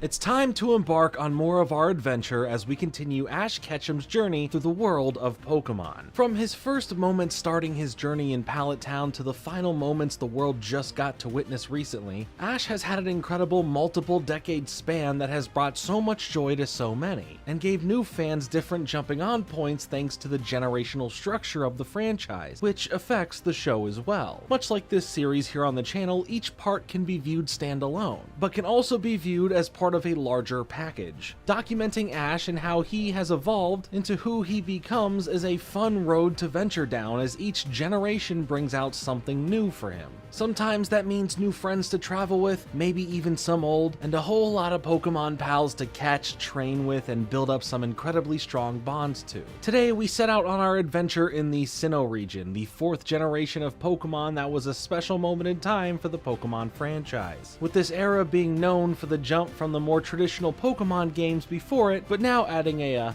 second screen and some updated graphics. Diamond and Pearl on the Nintendo DS were massive. This time in Pokemon was very exciting. Yes, I pre-ordered both versions to get the special styluses and stylus holder, so when it came to the anime, I was also very excited. With Pokemon taking over the dubbing and distribution for the show in the US from 4Kids Entertainment, this felt like a refresh. The last season, the last special, and the last movie were all the start of this full-on change, with Diamond and Pearl getting this whole run from the beginning with the newer cast, so it would really give the show a whole new feel. So after so many seasons, and this being their 4th main iteration of the show, and its continuing narrative, how did Diamond and Pearl hold up? Today we're going to explore the Sinnoh region with Ash, and see what it all truly had to offer. Welcome back, or for the first time, to this series. This is the complete guide to Ash's Pokemon journey.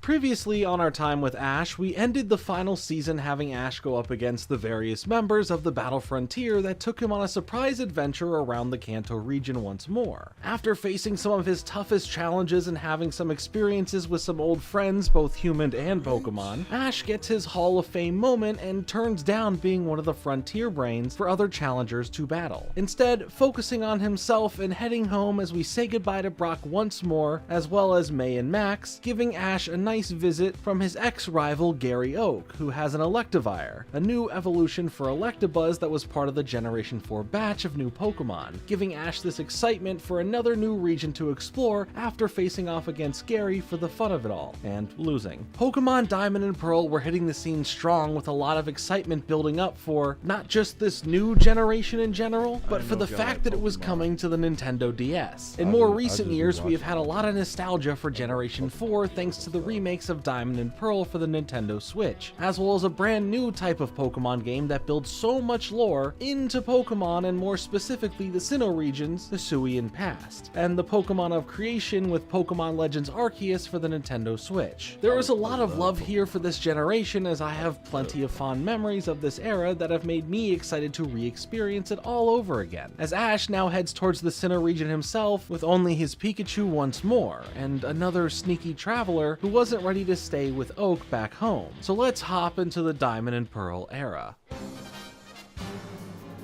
Much like the start of the previous generation of episodes, we don't start the new series with Ash, but the first new companion we get along the journey. And here, that is Dawn. Dawn is a pretty fun and well-remembered companion. I think style-wise has one of the more memorable color palettes, and hey, as a beanie wearer myself, that's a few extra points in my book. We enter in on her journey just starting as she wakes up in Twinleaf Town, as her mother and her prepare for what's about to happen in her daughter's life. It's her turn to pick out a starter Pokemon from this region, before she sets off to discover the ever-growing world of Pokemon. The regional professor here, Professor Rowan, sends her an invite to come to the lab and do just that. So the 3 new Pokemon starters she must choose from are the Grass-type Turtwig, the Fire-type Chimchar, and of course, the Water-type Piplup. Right off the bat, we know that Dawn is interested in Pokemon contests, much like May found her passion for. So the possibilities of what each of these starters could really do is exciting to her. Other parallels begin once Dawn actually gets going, and while at the lab gets some time seeing how all of these starters are interacting with one another, it's honestly a complete mess. There's this battle between the Chimchar and the Piplup that results in them running into the woods, as now an Ariados is capturing all of the local forest Pokemon critters for some dinner. But don't worry, Dawn has to make a cool first impression for the audience watching, so she tricks the cool red spider Pokemon into taking itself out with the web, and Piplup is now safe with Dawn, regardless of how much the Piplup doesn't want to cooperate with her. Of course, Ariados comes back with backup and Piplup ends up winning, and while the early stages of bonding are happening here with Piplup and Dawn, she ends up passing Lake Verity, where she sees this mysterious Pokemon for a brief moment, the mythical Pokemon Mesprit, one of the 3 Lake Guardians introduced this generation. So there is a nice Ash Ho-Oh-esque moment that really sets up an interesting new character to follow alongside Ash. And that's who she'll really be this series. Another character to follow follow, rather than just a sidekick or companion, as they will eventually link up, at least for this leg of the journey. Dawn is given all of the tools needed to start her journey though, some Pokeballs, her Pokedex, but more importantly, her partner Pokemon, which of course she chooses Piplup and begins her adventure. But this isn't about Dawn, this is about Ash, so where is he? Oh,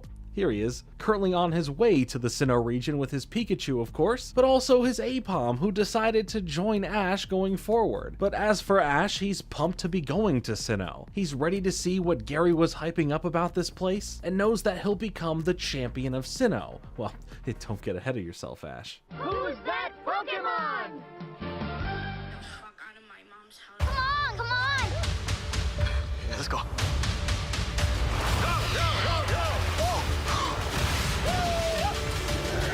Avatar: The Way of Water is now on Disney+. We need more. I'm ready. Discover a lot more when you add Hulu to Disney+ for just $2 more a month. We look after one another. You got this, baby. The Hulu and Disney+ bundle, with plans starting at just $9.99 a month.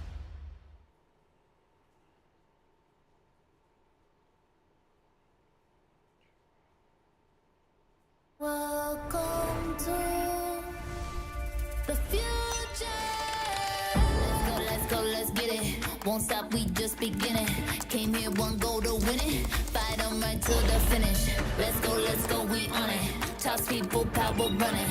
All eyes on us, just watch. Bet you can't guess what's coming like. Get ready, get ready, get ready, oh. We on that next level. It's Caterpie! Huh? But of course, Team Rocket ends up getting in the way right as they get to Sinnoh, and this ends up with Team Rocket being defeated but Pikachu flying away, as Ash and Aipom go searching for Pikachu right away. And it's kind of funny how Pikachu always gets the short end of the Poké-Stick here when it comes to arriving in new regions, I swear. But Dawn is still going on like nothing has changed, just going up the route as her and Piplup try and find their bearings together, as she knows her full direction in her journey is to become a Pokemon coordinator, which is the term for a trainer who trains their Pokemon to perform in Pokemon contests. But they end up coming across Pikachu, who is currently by himself, and since Dawn hasn't had any luck capturing any new Pokemon yet, this is just another free opportunity for her to try again. And the two Pokemon battle here despite their energy levels, as Pikachu takes out the Piplup with a Thunderbolt, causing the Piplup to fly back and hit Dawn's bike, frying it up as well. Once as an incident, twice as a coincidence, but 3 times? This is a pattern of destructive bike behavior. Pikachu though is very much sorry, but sorry doesn't cut it here in the Sinnoh region, you gotta pay up. Dawn tries to catch him, but when it doesn't work, she realizes that this is another trainer's Pokemon, which means a nice insurance payout for that bike is definitely coming. Or it also means that her and Ash's past will become intertwined for nearly 200 episodes and a few movies. But when the Rockets show back up and their Pokemon come out to battle and chase off Pikachu, Piplup jumps in to help him, showing a level of respect to who Piplup was just bested by. The two defeat Team Rocket though and end up rushing to the nearest Pokemon Center due to Pikachu's condition. Dawn decides that she will wait around to make sure Pikachu is okay and that he gets reunited with his owner. Speaking of his owner, Ash is still on the lookout for Pikachu. Aipom is doing their best to assist as well, but help comes riding in as Officer Jenny was going by. So out of the severity of the situation, Ash gets a free ride over to Professor Rowan's lab, where Ash then gets notified that Pikachu was brought into a Pokemon Center, and right now the person who has Pikachu is out there looking for him. So Ash hightails it over to that area that the Pokemon Center is at, but along the way, a car pulls up beside him. And who could this be? Brock? What is he doing here? Well, funny story, so Brock met this girl here who is driving, Claudina, as she was planning to travel to the Sinnoh region from Pewter City, and he wanted to go that way anyway, partly because Ash, but also forgetting Ash because he was into her, much like any girl that he sees. But he decides to continue forward with Ash instead once they randomly run into him, mainly for the sake of her already being in a committed relationship. See you never again, random lady driving around. Brock notices Pikachu is gone and Ash is frantically looking for him, so the two journey forward like nothing has changed, except for his outfit of course. Oh, but hey, along the way now, Apom runs into a Starly that causes a battle to flare up, and you know Ash needs a regional starting bird for his Pokemon team. So after a little battle between the two, Apom is able to land a hard hit to the Starly after taking a small beating, giving Ash an opening, resulting in him capturing his first Pokemon in the new region, a Starly. But something feels off. While Ash is excited that he caught the bird, he notices a lack of celebration alongside him from Pikachu, and gets pretty sad about that. But he gets nudged by Brock to use the Starly to help look for the Pikachu as Starly goes right back out and from high above goes on patrol. While all of that was happening, some mysterious purple-haired trainer watched Ash and makes some pity-filled remarks to himself towards Ash about capturing such an easy-to-catch weak Pokemon. Now that was up until the end of episode 2. The series premiered with 3 episodes back to back to back on April 20th, 2007, and it really acts as a nice trilogy of episodes that tell one larger plot to get us prepared for the rest of the series. The final part of this 3-episode introduction starts us off with meeting the purple-haired wonder thanks to his Elekid's attack in the distance tricking Ash into thinking that it was Pikachu. It turns out that it belongs to this guy, to their surprise, and when they ask about if he's seen a girl and this Pikachu, he says no. But then he makes a remark about Ash catching that Starly from earlier and saying is it the best one he could have caught or not, seemingly calling out his new Starly as weak and not worth the catch, giving Ash a full-on lecture-filled presentation of the Pokedex, being able to evaluate the Pokemon by showing what attacks that it currently knows and what it can do, claiming it saves you all this time and hassle to know what to catch or not. So rather than seeing each and every Pokemon as the living being that they are, it only matters if you get the best one possible stats-wise, as the rest aren't worth a second thought. The example he shows are between 3 Starly that he has caught,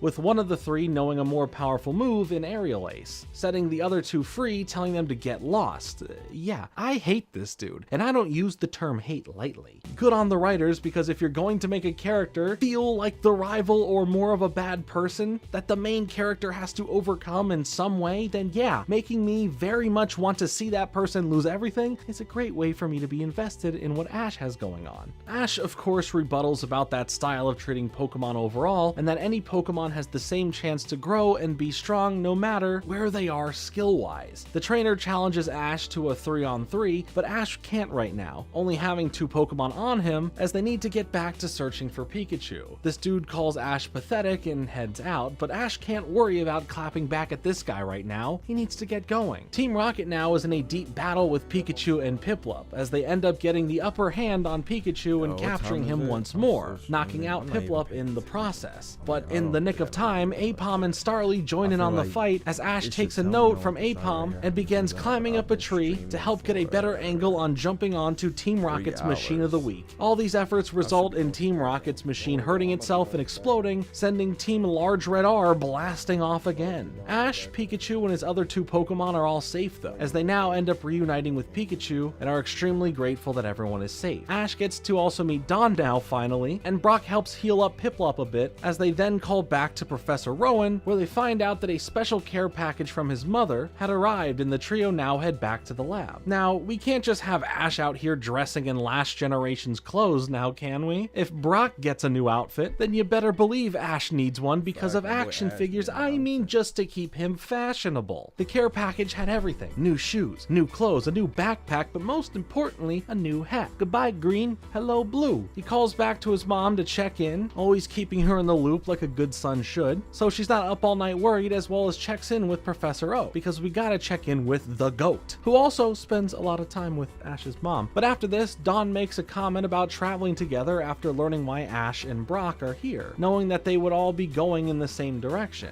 Much like Ash, Dawn wants to be the best like no one ever was when it comes to Pokemon contests, and has this powerful, infectious enthusiasm to conquer the challenges in her way. Of course, she gets the yes from them, as there seems to be a nice mutual bond after just coming together. Plus, with Ash being thankful to Dawn for looking after Pikachu, and Dawn being thankful to Brock after helping take care of her Piplup, everyone just feels right here in this trio. Playing into the whole every individual Pokemon is special and unique setup, Ash explains to Dawn about Pikachu being out of his Pokeball when she brings it up, causing Professor Rowan to mention every Pokemon may just have their own personality. So there could be many, many Pikachu out there, all different from one another, which we have seen in the series on multiple occasions. occasions. But just like clockwork, when they leave the lab, they run into the purple-haired dude who reveals himself as Paul. The name's Paul. So now I can properly say, Paul, I don't like you. You are in the running for character I'd least care about if they were alone in a room with no escape with an irritated Machamp. This is the only Paul that I like. Hi, I'm Paul. Paul challenges Ash to a battle now because he stalked him some more and knows that he has 3 Pokemon again. The 3-on-3 battle would commence with the first trainer to 2 wins out of the 3 being labeled the winner. So finally, it's time for Ash's first real battle in the Sinnoh region, with his Starly going up against Paul's Starly right away. Playing into Paul's way of seeing things, his Starly ends up being currently more powerful and takes out Ash's, with them both now sending out their next Pokemon. Ash sends out Apom, with Paul sending out his Chimchar. But with Apom and Ash learning the strategies of how Chimchar is battling, Apom is able to take out the Chimchar to Paul's surprise. So in round 3, he sends out that Elekid from earlier, and Ash sends out Pikachu. It's a battle of electricity, and when Pikachu zooms in for a Volt Tackle, a move that Paul took notice of before, you know, when he was doing the whole stalking and being a prick to Ash thing, and has Elekid protect itself as Pikachu takes damage only, since that move pulls a lot from the Pokemon's energy. The battle goes back and forth a bit until both Pokemon faint, ending the match in a tie. Ash considers it a loss on the technicality of Pikachu falling down first, but Paul takes things literal and holds it to the fair ruling of telling Ash that it's a draw, and he releases his 3rd Starly that he had, saying there will be stronger Starly out there, as this one was no longer good enough for him. But with this whole setup, that's where we start our journey. Ash has gained his traveling companions in both a familiar friend and an ambitious new one, along with a new Pokemon, new outfit, and is ready to explore the new region while having a new rival in the form of this Paul person. It's a great introduction that took the proper time to establish a lot of the base plots that will take place in the Diamond and Pearl era. Now again, while this is Ash's journey, I do bring up a few side things here and there that focus on the companions or rivals, usually to give context into something in relation to Ash. We quickly run into this person here, Nando. He's a bit cheeky.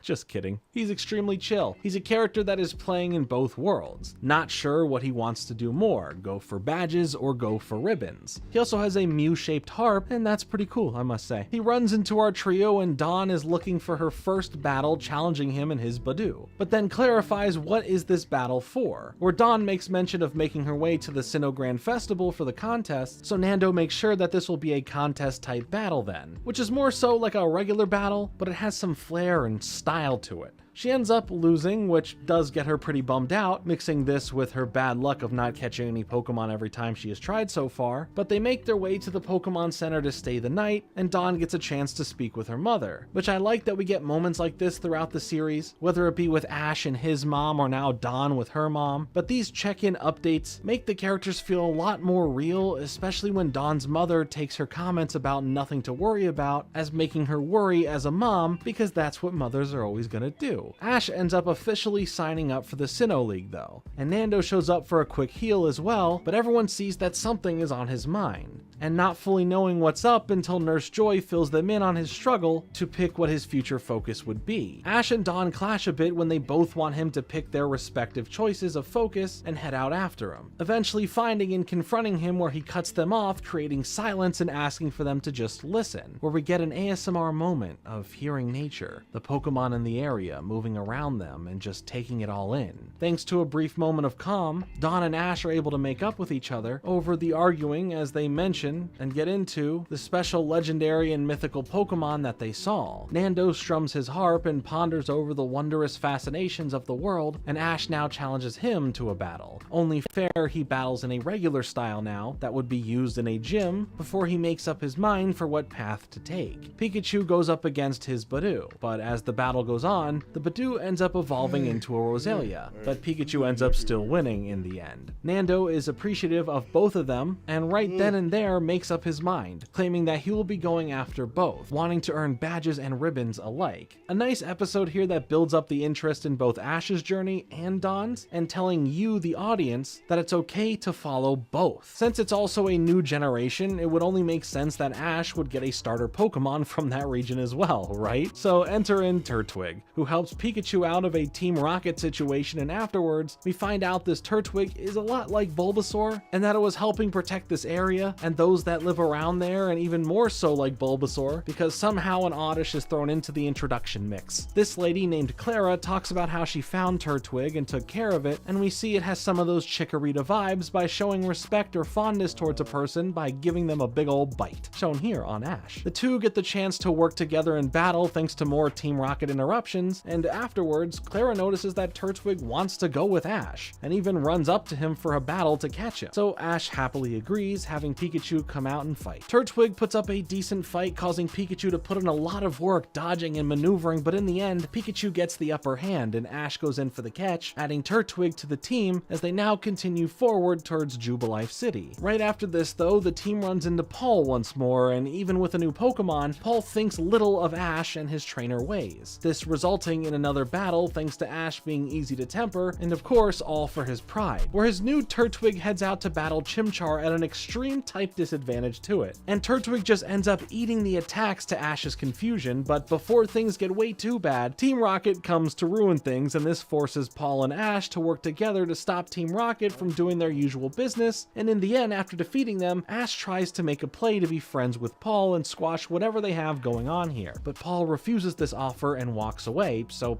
I guess the battle is over then? Anyway, Ash gets into this trippy situation thanks to Stantler's projections of illusions hitting him directly, and then Paul saves Ash from this because he's dying from the cringe that he is witnessing here. Paul catches the Stantler, but then immediately releases it as Ash is left confused once more. But more importantly, Ash now has a moment with Turtwig, as they are eating and they go over what happened in the battle earlier, claiming him to be stubborn for not listening to his battle commands, and that listening to him to dodge those incoming attacks was the proper call, that Turtwig just wasn't listening to, mentioning to him that Turtwig and him are friends, not just a trainer and Pokemon here. From here, Ash ends up having some more shenanigans in the woods, as we encounter Beedrill and this Ursaring, but Paul comes back and catches the Ursaring, so Ash makes a joking comment about him probably not keeping the Pokemon because of a whole list of weak-related reasons, but to his surprise, Paul thinks he found a great Ursaring and decides that he should keep it. The two of them get back into the battle from earlier, having Turtwig and Chimchar come back out, as Turtwig finally starts responding to the commands Ash is throwing out, but even in doing so, Paul and his Chimchar seem to be getting even better and tighter on their battle strategies, where the two Pokemon end up in a climactic collision, but ultimately Chimchar emerges the victor, leaving Ash defeated for the first time by Paul as Chimchar celebrates a good battle and win. But Paul yells at Chimchar for this, prompting Ash to react, and Paul pushes back further now at Ash, claiming that he doesn't care what a weak trainer like Ash Ketchum would have to say in a moment like this, and leaves, making Ash irate and fueled up for the next time that they cross paths. Later on, now in Jubilife City, Dawn gets everything set up for her Pokemon contests, as the show starts building up her own rivals and other characters as well, and even a secret villain who's in the contest coming from Jessie, from Team Rocket as well, also having an arc for the character that she plays to be in these contests. Oh, and by the by, Ash is also signing up for the Pokemon contest stuff as well, thanks to his Apom having an interest in it, officially getting him a Sinnoh contest pass, and all of the stuff that he needs. While Ash and Dawn make it past the performance part of the contest, so does Zoe, the new rival here for Dawn mostly, and Jesselina,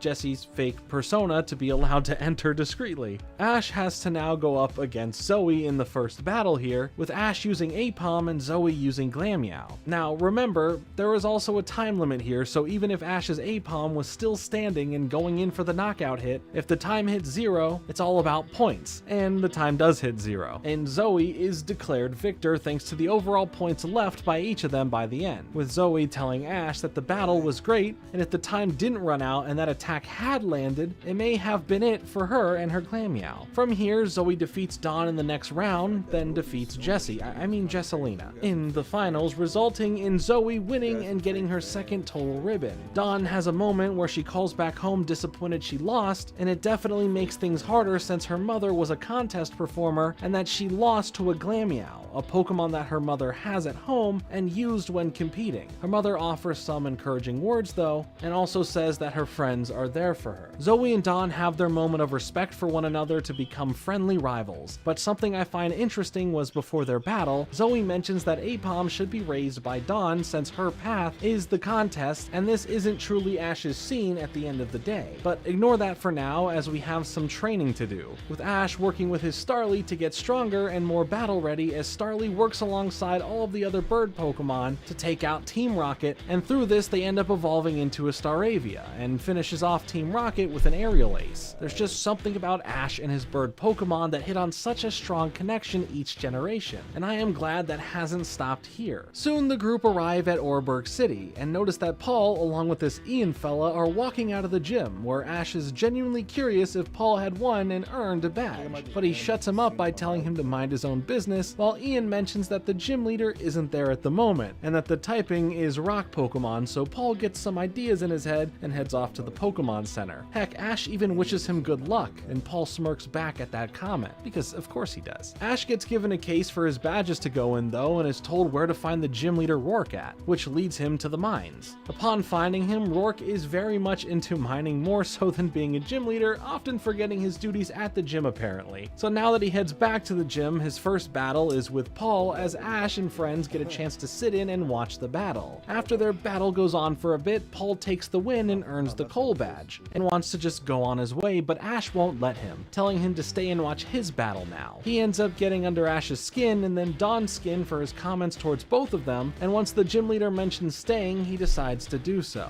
But now this, "Hey Paul, could you stay for an extra 30 minutes?" turns into, "Hey, can you stay for an extra day?" Because Rourke tells Ash that they should battle the next day. But the battle that comes may not be that easy. Ash spends time planning which Pokemon to send out for the battle, trying to figure out the strategy here. But when choosing Pikachu, Apom, and Turtwig, Staravia gets pretty disappointed, wanting to have a chance to battle. Ash reassures the bird that next time is when he will call upon him. Paul walks up to them all and mentions to Ash that he just needs to copy what he did, and it'll be a piece of cake. But Ash refuses to train or treat his Pokemon in such a way where there is no regard for the Pokemon's emotions. And just like clockwork, we find out that Paul gave up one of his Pokemon, an Azumarill, to a random younger trainer, as this Pokemon was defeated easily in the battle earlier. Ash is irate over this, but Paul just does his walk out and leave thing, bringing us to the next day where the battle for the coal badge for Ash begins, with him sending out his Apom against Rourke's Cranidos, which is insanely powerful. That hardhead is able to take out Apom, putting Pikachu next in line to fight in the battle, but ends up taking a beating, even at one point looking like Pikachu was going to be knocked out, which would result in the battle being over, so Paul was ready to peace out of the building. Pikachu though seems to still be in for the fight a bit, but Ash brings him back and swaps him for Turtwig in that moment, and the battle strategies really did start working well for these two, as Turtwig is able to eventually take out the Cranidos.